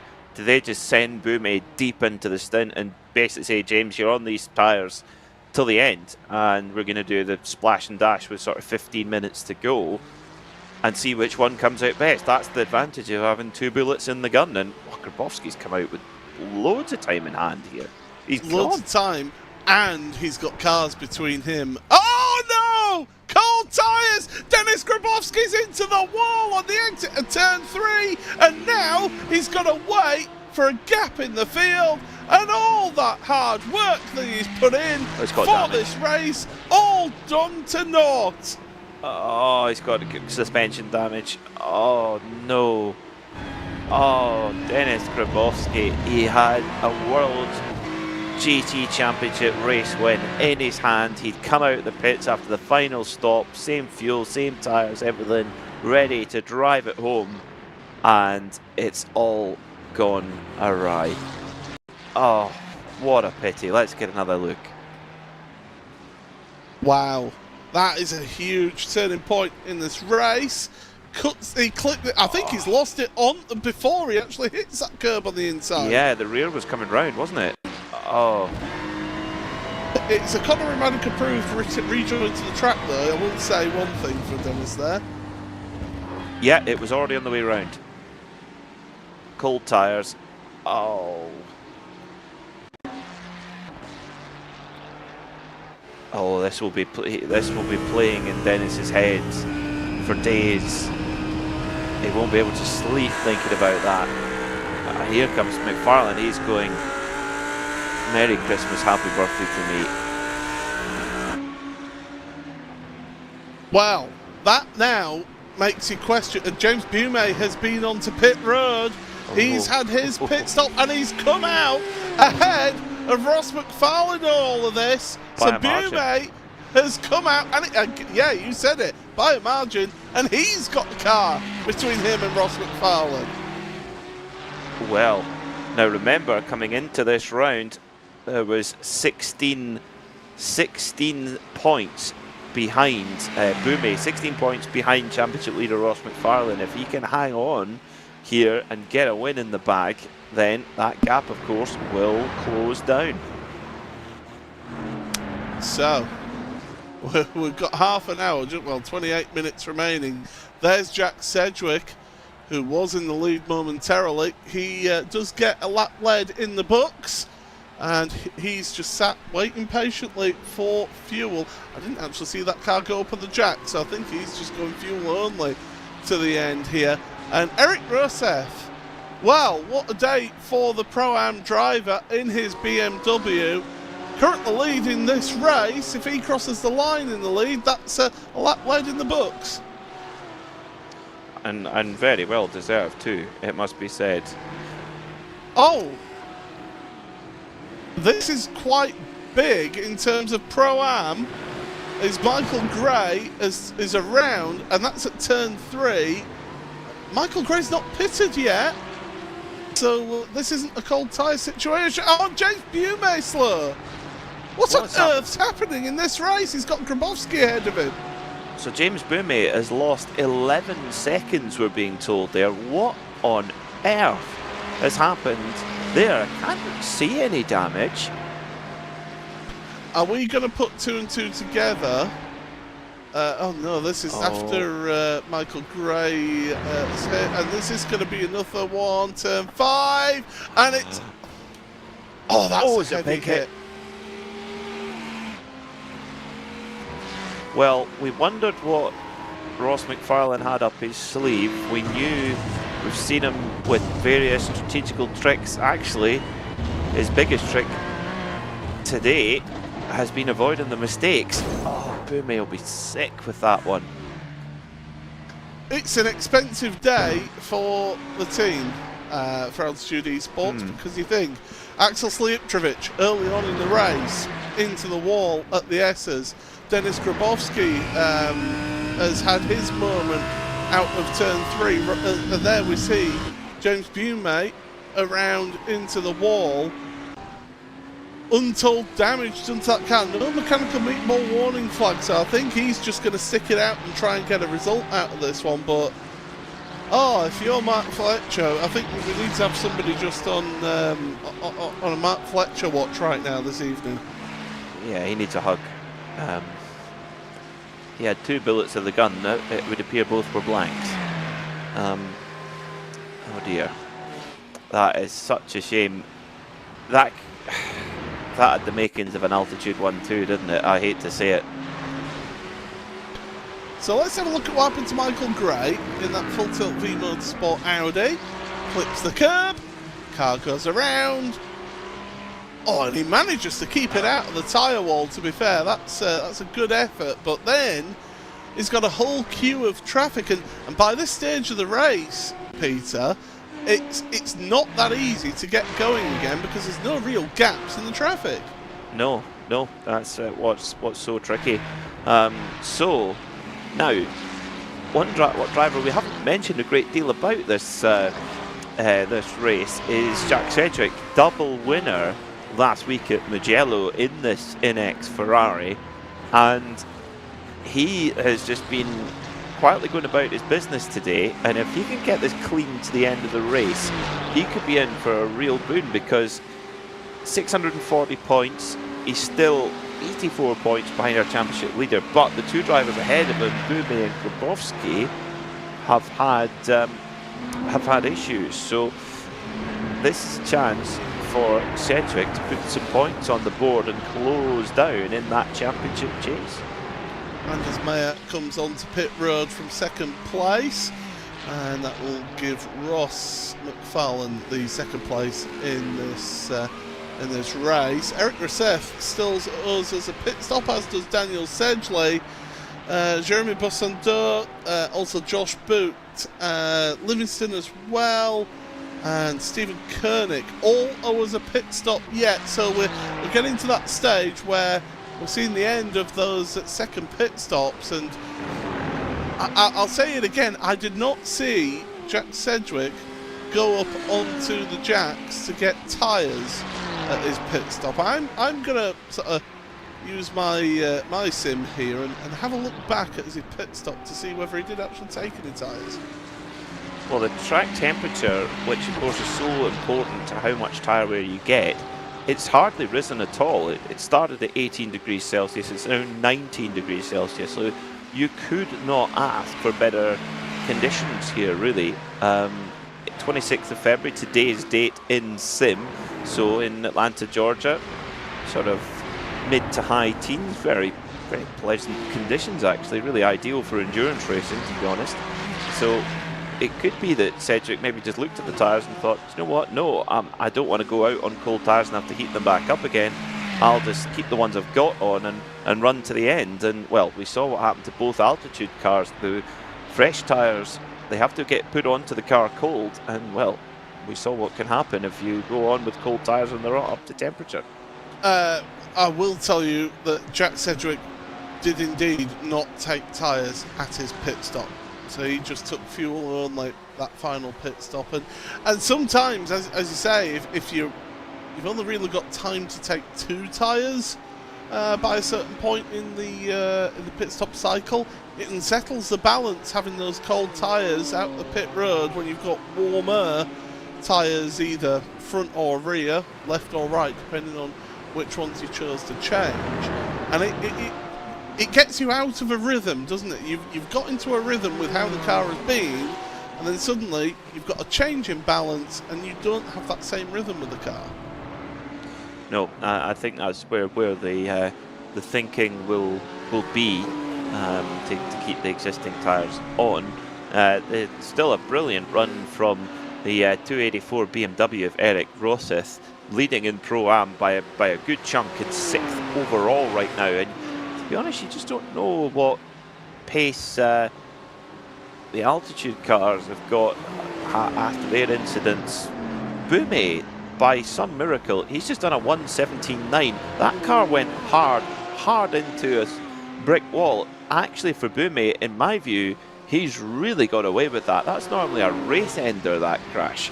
And the car looks like it doesn't even have a scratch. I beg to differ. Well, relatively speaking. Yeah. Relatively speaking. It's still got the dive planes, it's got it. That car should be completely destroyed. Dennis Grabowski ahead of him, though, I think is helping him with giving him a bit of draft, because Grabowski was an 18.3 that last lap. So interesting to see. Jack Sedgwick last lap was slightly quicker than Ross McFarlane with 20.5 minutes to go. Do we see a late charge from Jack Sedgwick to make it 3 wins in a row in this series? Well, we do know is Jack Sedgwick really is the Jason Plato of World GT. He's maybe not necessarily got the number of championships behind him, but lots of race wins. Yeah, he does. He does that. He has the out-and-out pace as well, it must be said. He's a rapid driver, and he's always wanted to fight for a championship in this series, and something always seems to fall foul for him. that knocked him out of the championship charge. I mean, we've seen it one season where he had an equipment failure, which pretty much wrote off one race week, which brought off his opportunity of a championship, and then he's been involved in incidents and other people's incidents, and ended up with huge damage. So he even had internet problems for a while, yes. didn't he? He had a lot of those. Yeah. Coming into this round, he's only 84 points behind, as you pointed out. That's nothing in this series at this stage of the championship. No, he's right in there, and clearly he's enjoying this new Ferrari, and clearly the new Ferrari is a strong car at the moment. When you see a lot of the front runners in the championship pick that car, then you know that it's a strong package. However, there is an enormous caveat to that.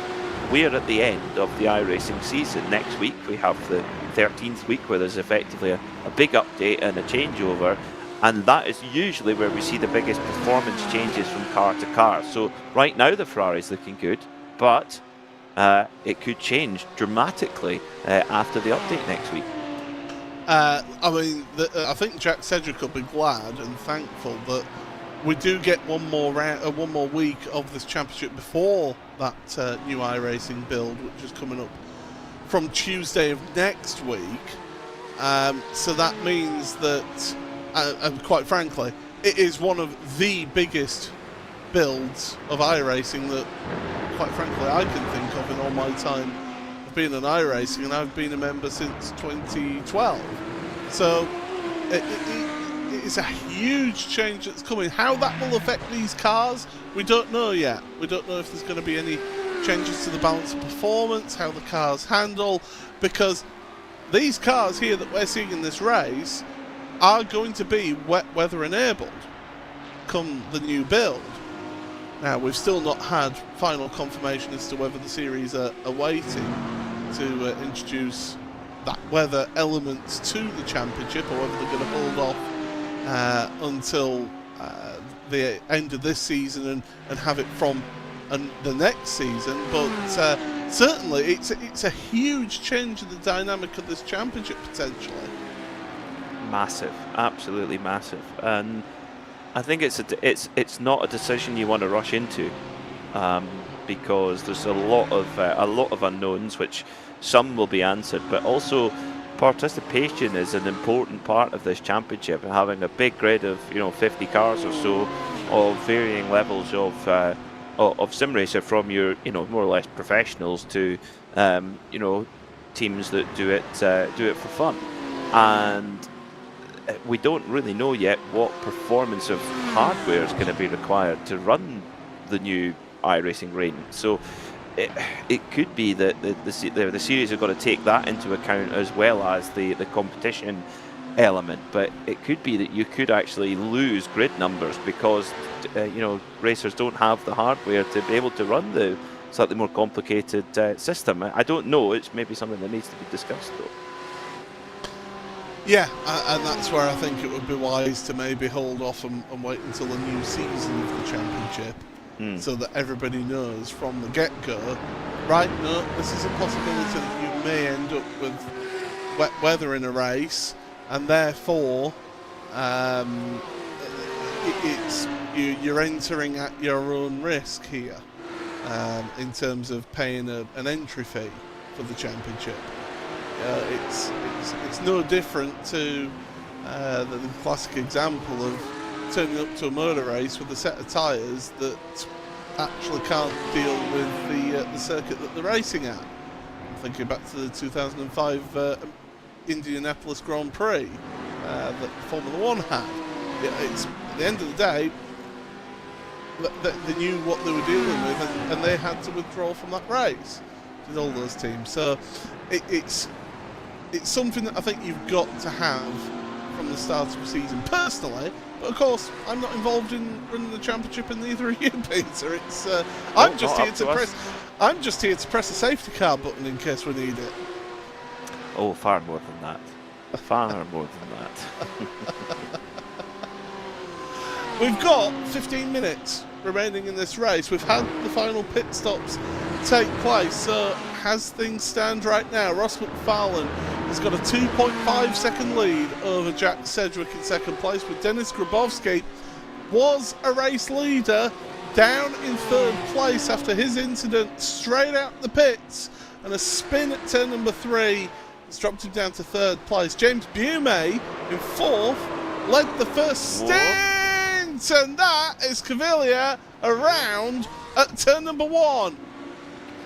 Another Porsche where just the rear just slowly, oh dear, the rear just slowly comes around. That is just what's going to kill your confidence.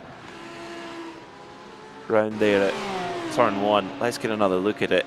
Again, we talked about how you had to, you know, the setup compromises, maybe just running the car a little bit low drag, and it just, yeah, the rear just doesn't stick. What a shame.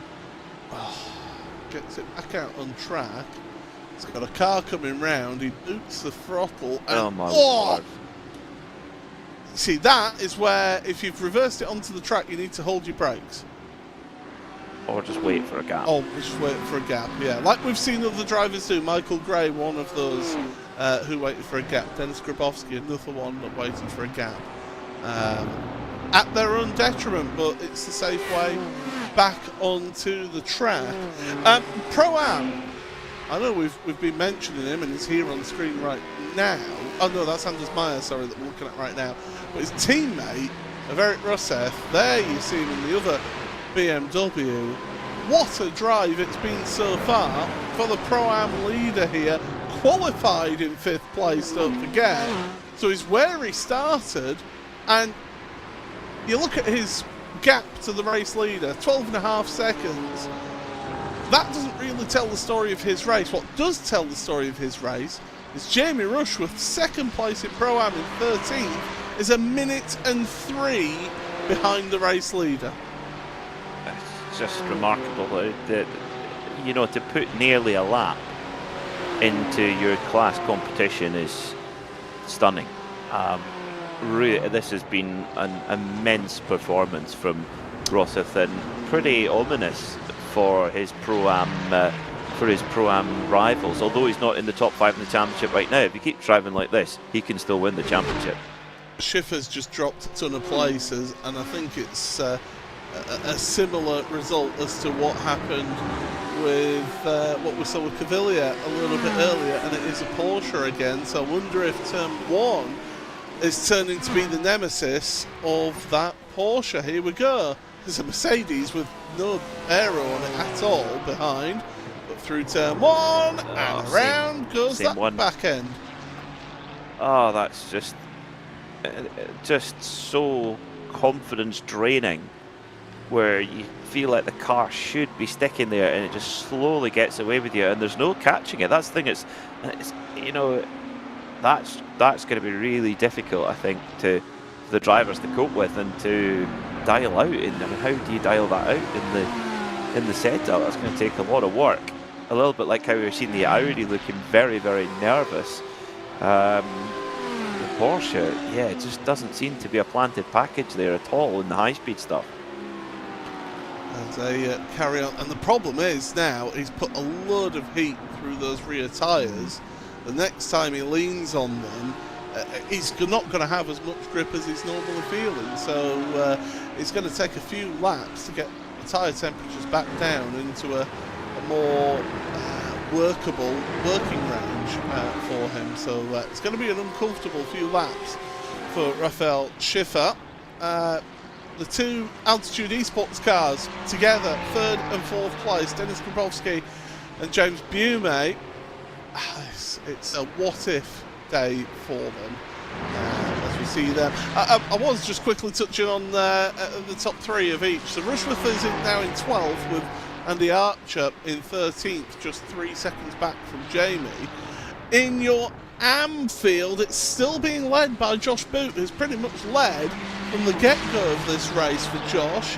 He's in 18th with Simon Andre Livingston in 20th place. He's 2nd place in AM, and Byron Crawford still 3rd place in AM in 23rd. So that's the top 3 of those different categories here, as we're into the final 10 minutes now. So it's all about, with what we've been seeing with this race and this last stint, Peter, it's all about making it to the end of the race. Yeah, and I think, to be honest, that the altitude cars they'll be really split in their emotions right now, I think, because in one way they'll be absolutely reeling, you know, losing a victory, both cars, both Grabowski and Bumi. But I think also they can breathe a big sigh of relief, because particularly Bumi, because that was a massive head-on hit that Bumi had, and he was able to drive on and still finish the car in fourth, if you can get it to the finish in the next 9 minutes. But yeah, both altitude cars could have been out entirely, but the fact that they're at the moment running in third and fourth is a big plus. Oh, look at this gaggle of cars trying to work their way past lap traffic and all trying to not trip over each other. Through they go then, through the 10A, 10B. So this is Raphael Schiffer, you've got Paul Webster, Ben Palmer, Andy Archer, all together here. As that, the two cars at the back of the group are, of course, lap traffic that have been working their way past. It's 4 cars for 13th place here into the final 8.5 minutes of this race. It's certainly been an intriguing round of this championship. It is round 8 of the season. Of course, don't forget, next week we've got a couple of 45-minute feature rounds. So make sure you join us for those 2 races in a week's time here on RaceSpotTV. Reminder as well, tomorrow night there is the start of Season 2 of the World Sports Car Championship from World Sim Racing. They'll be getting going in their championship with their race around the circuit Barcelona, Catalunya tomorrow evening. So make sure you can join us on RaceSpotTV for that race as well. But these drivers, they've been involved in this intense battle. I think Raphael Schiffer now, I think he's in a position where those tyres have calmed down, they're not quite as angry, and he can just focus forward again. Yeah, and just try and get it to the end of the motor race from now, and just get those points on the board. Move on to the next week. Barber Motorsport Park, what fun that's going to be. Really nice track with a lovely flow to it, some big long corners. Might be actually quite tricky, quite tough on the tyres actually in places, Barber. So, and those who haven't done the practice, well, it is a seriously technical circuit where you can lose so much time if you don't know it. It is a magnificent venue. I love doing racing around there. I know it's not everybody's cup of tea, is that track, but it's just unfamiliar for many people, I think. Yeah. Is that Canadian Tire Motorsport Park? I love that track. Fantastic venue.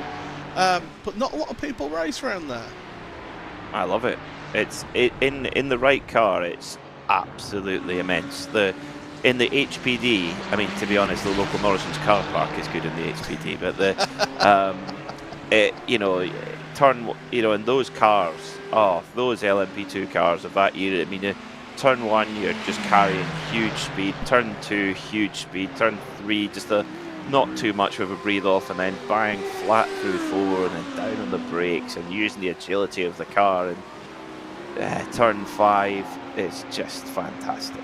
Absolutely fantastic. We have the first take-up for a drive-through penalty with 5 minutes and 44 seconds remaining. Raphael Schiffer has hit the instant point limit. So it's going to be a drive-through penalty. So as if it couldn't get much worse, Raphael, to be honest. They're in 13th, just had a big moment through turn number 1, and has now got to head down pit road to serve a drive-through penalty. That's frustrating with just over 5 minutes to go. But we talked about it. It was always a possibility and always a risk. But once again, how many times have we said it? Ross McFarlane just managing an endurance race here. He really is Mr. Endurance in the World GT Championship. Maybe didn't necessarily have the outright race the outright race pace necessarily. Maybe, I mean, he came out after the final pit stop behind both Altitude cars, but the difference is he's not. I'll breathe again. He's not made the mistakes. Don't make me a liar, Ross. Just trying to make his way through traffic here with less than 5 minutes to go. I think Ross definitely wants to just make it a 5-time champion. I think he would want that to his name here in this series as he finally gets past the 11/10 car, and through he goes. That's Johnny Elia that he's just made his way past. So Ross, just with 4 minutes 10 remaining, he's got about 3.5 laps remaining in this race. 2 seconds is the gap, so that little bit of traffic then has caused him to lose a bit of time. The problem for Jack Sedgwick is he's now got to get through that traffic, as again McFarlane just getting a little bit compromised through 6 into 7. He did get a little bit kind of mixed up there, did McFarlane, and could well be that Sedgwick isn't quite as held up in his Ferrari, but seemingly under control for now for McFarlane, but that's not what he would have liked to see his gap come down by such a margin there. But he's through now, and it'll be 3 laps to go. Yeah, as we plunge downhill, and look, Jack Sedgwick now stuck behind those 3 cars, and they're not jumping out the way for him either, although one of them has done. They moved out the way. I think that was Alpha Fertile.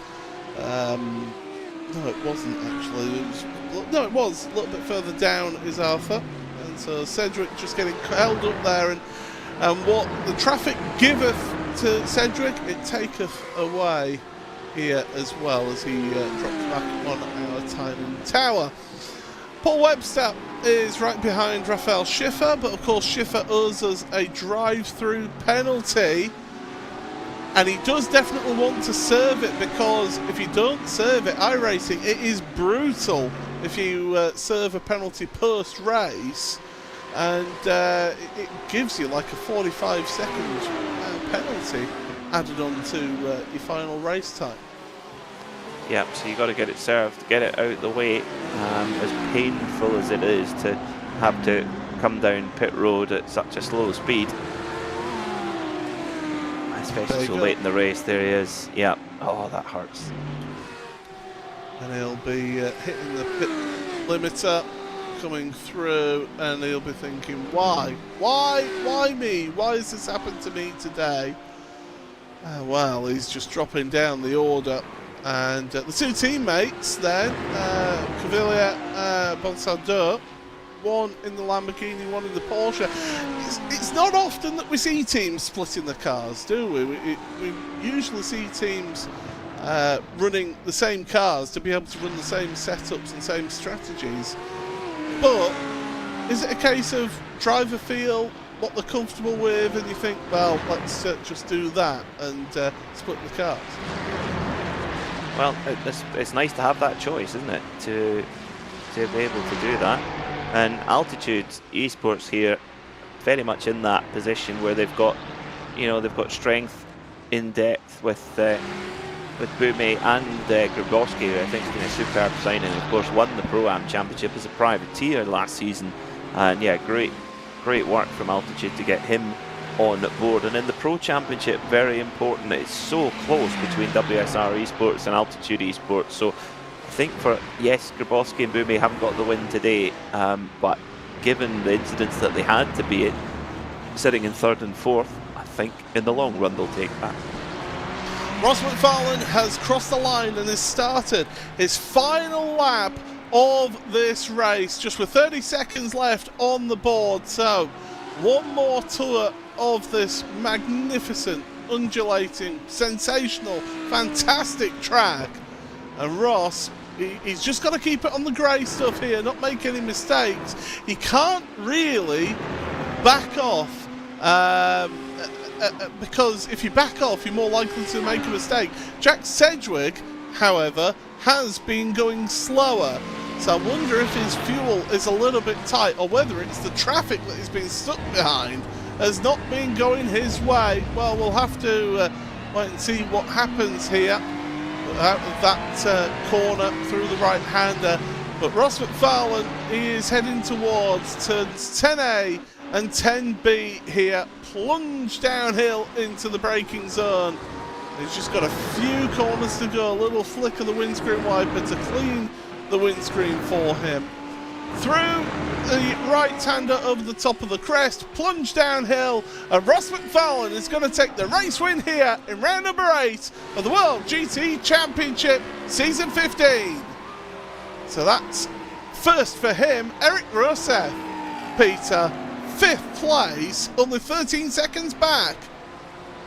Remarkable, absolutely remarkable. Yeah, an overall top 5 in an endurance race here in the World GT Championship, and a massive chunk of points towards his tally. Very well deserved.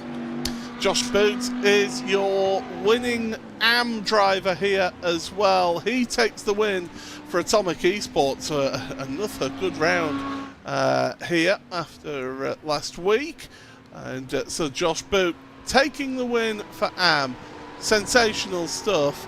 And that was absolutely wonderful to see here. But it was a race of mistakes and errors that has cost people big here today. But those drivers who have won, they deserve that.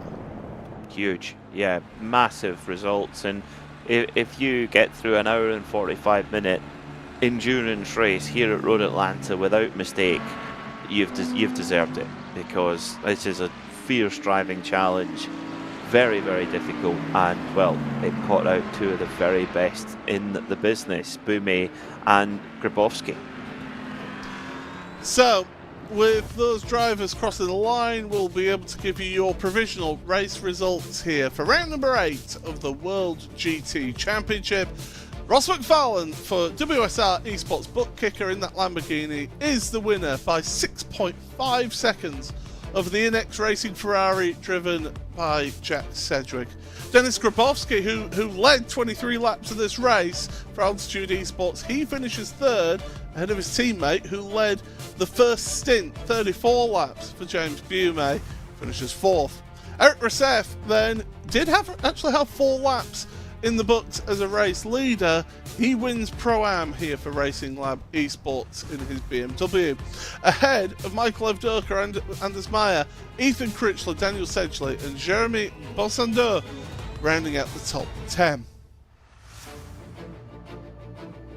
In 11th place then, it was Thomas Caviglia with the next placed Pro-Am, 2nd place in Pro-Am, 12th overall for the WSR Esports team of Jamie Rushworth.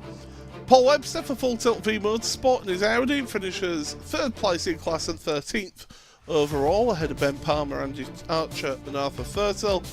Josh Boots for Atomic Esports, 1 lap down in the end, but does take the AM win, so he will be delighted with that in 17th place. Raphael Schiffer, it'll be a what-if day for him ahead of Michael Gray and Phil Samways.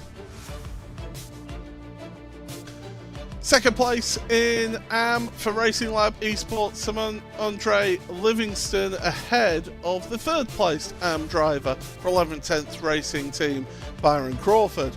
Jack Osborne ahead of Till Sommerfeld with Simon Lersing, Craig Jones, Kevin Stringer, Giuseppe Macella and Johnny Elia, Mattia Catania rounding out the top 30. Very much drivers then that were involved in all sorts of things happening in that race. Stephen Koenig, who was giving us all of the hand signals on the commentary on the broadcast, in 31st ahead of Andrea Cobolini.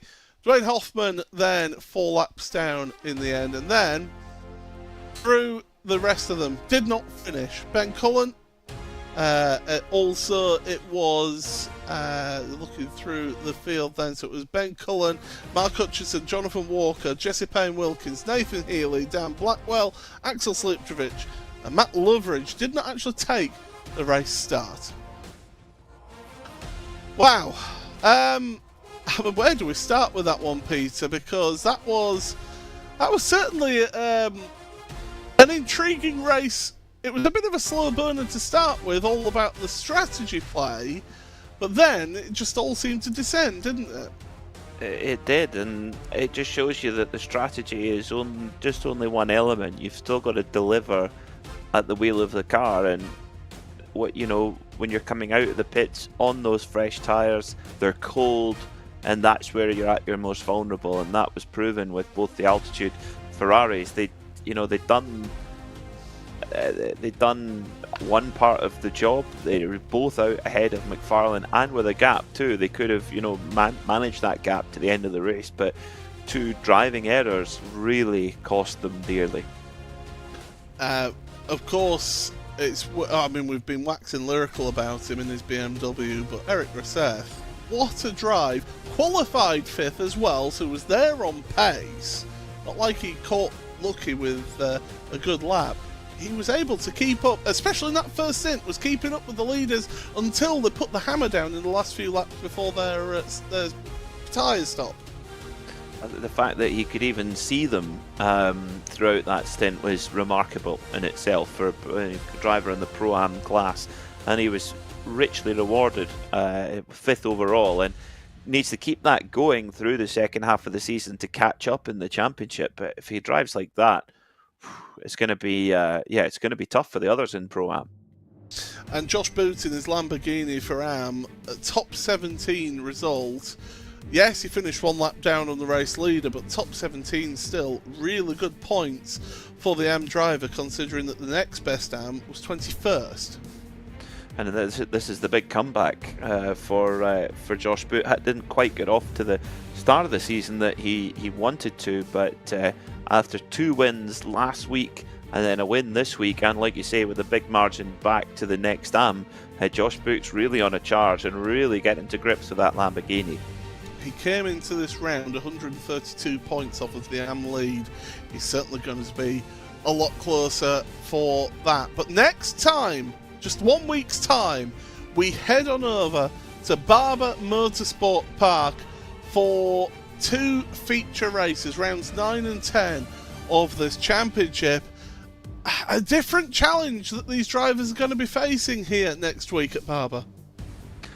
Yeah, it is. Yeah, it's. I think the track's going to be less familiar to many of the drivers, so they need to get the practice laps in, and really try and figure out how to go quickly there. And it's not necessarily a circuit where you can study real world onboards. IndyCar do go there, or have gone there in the past.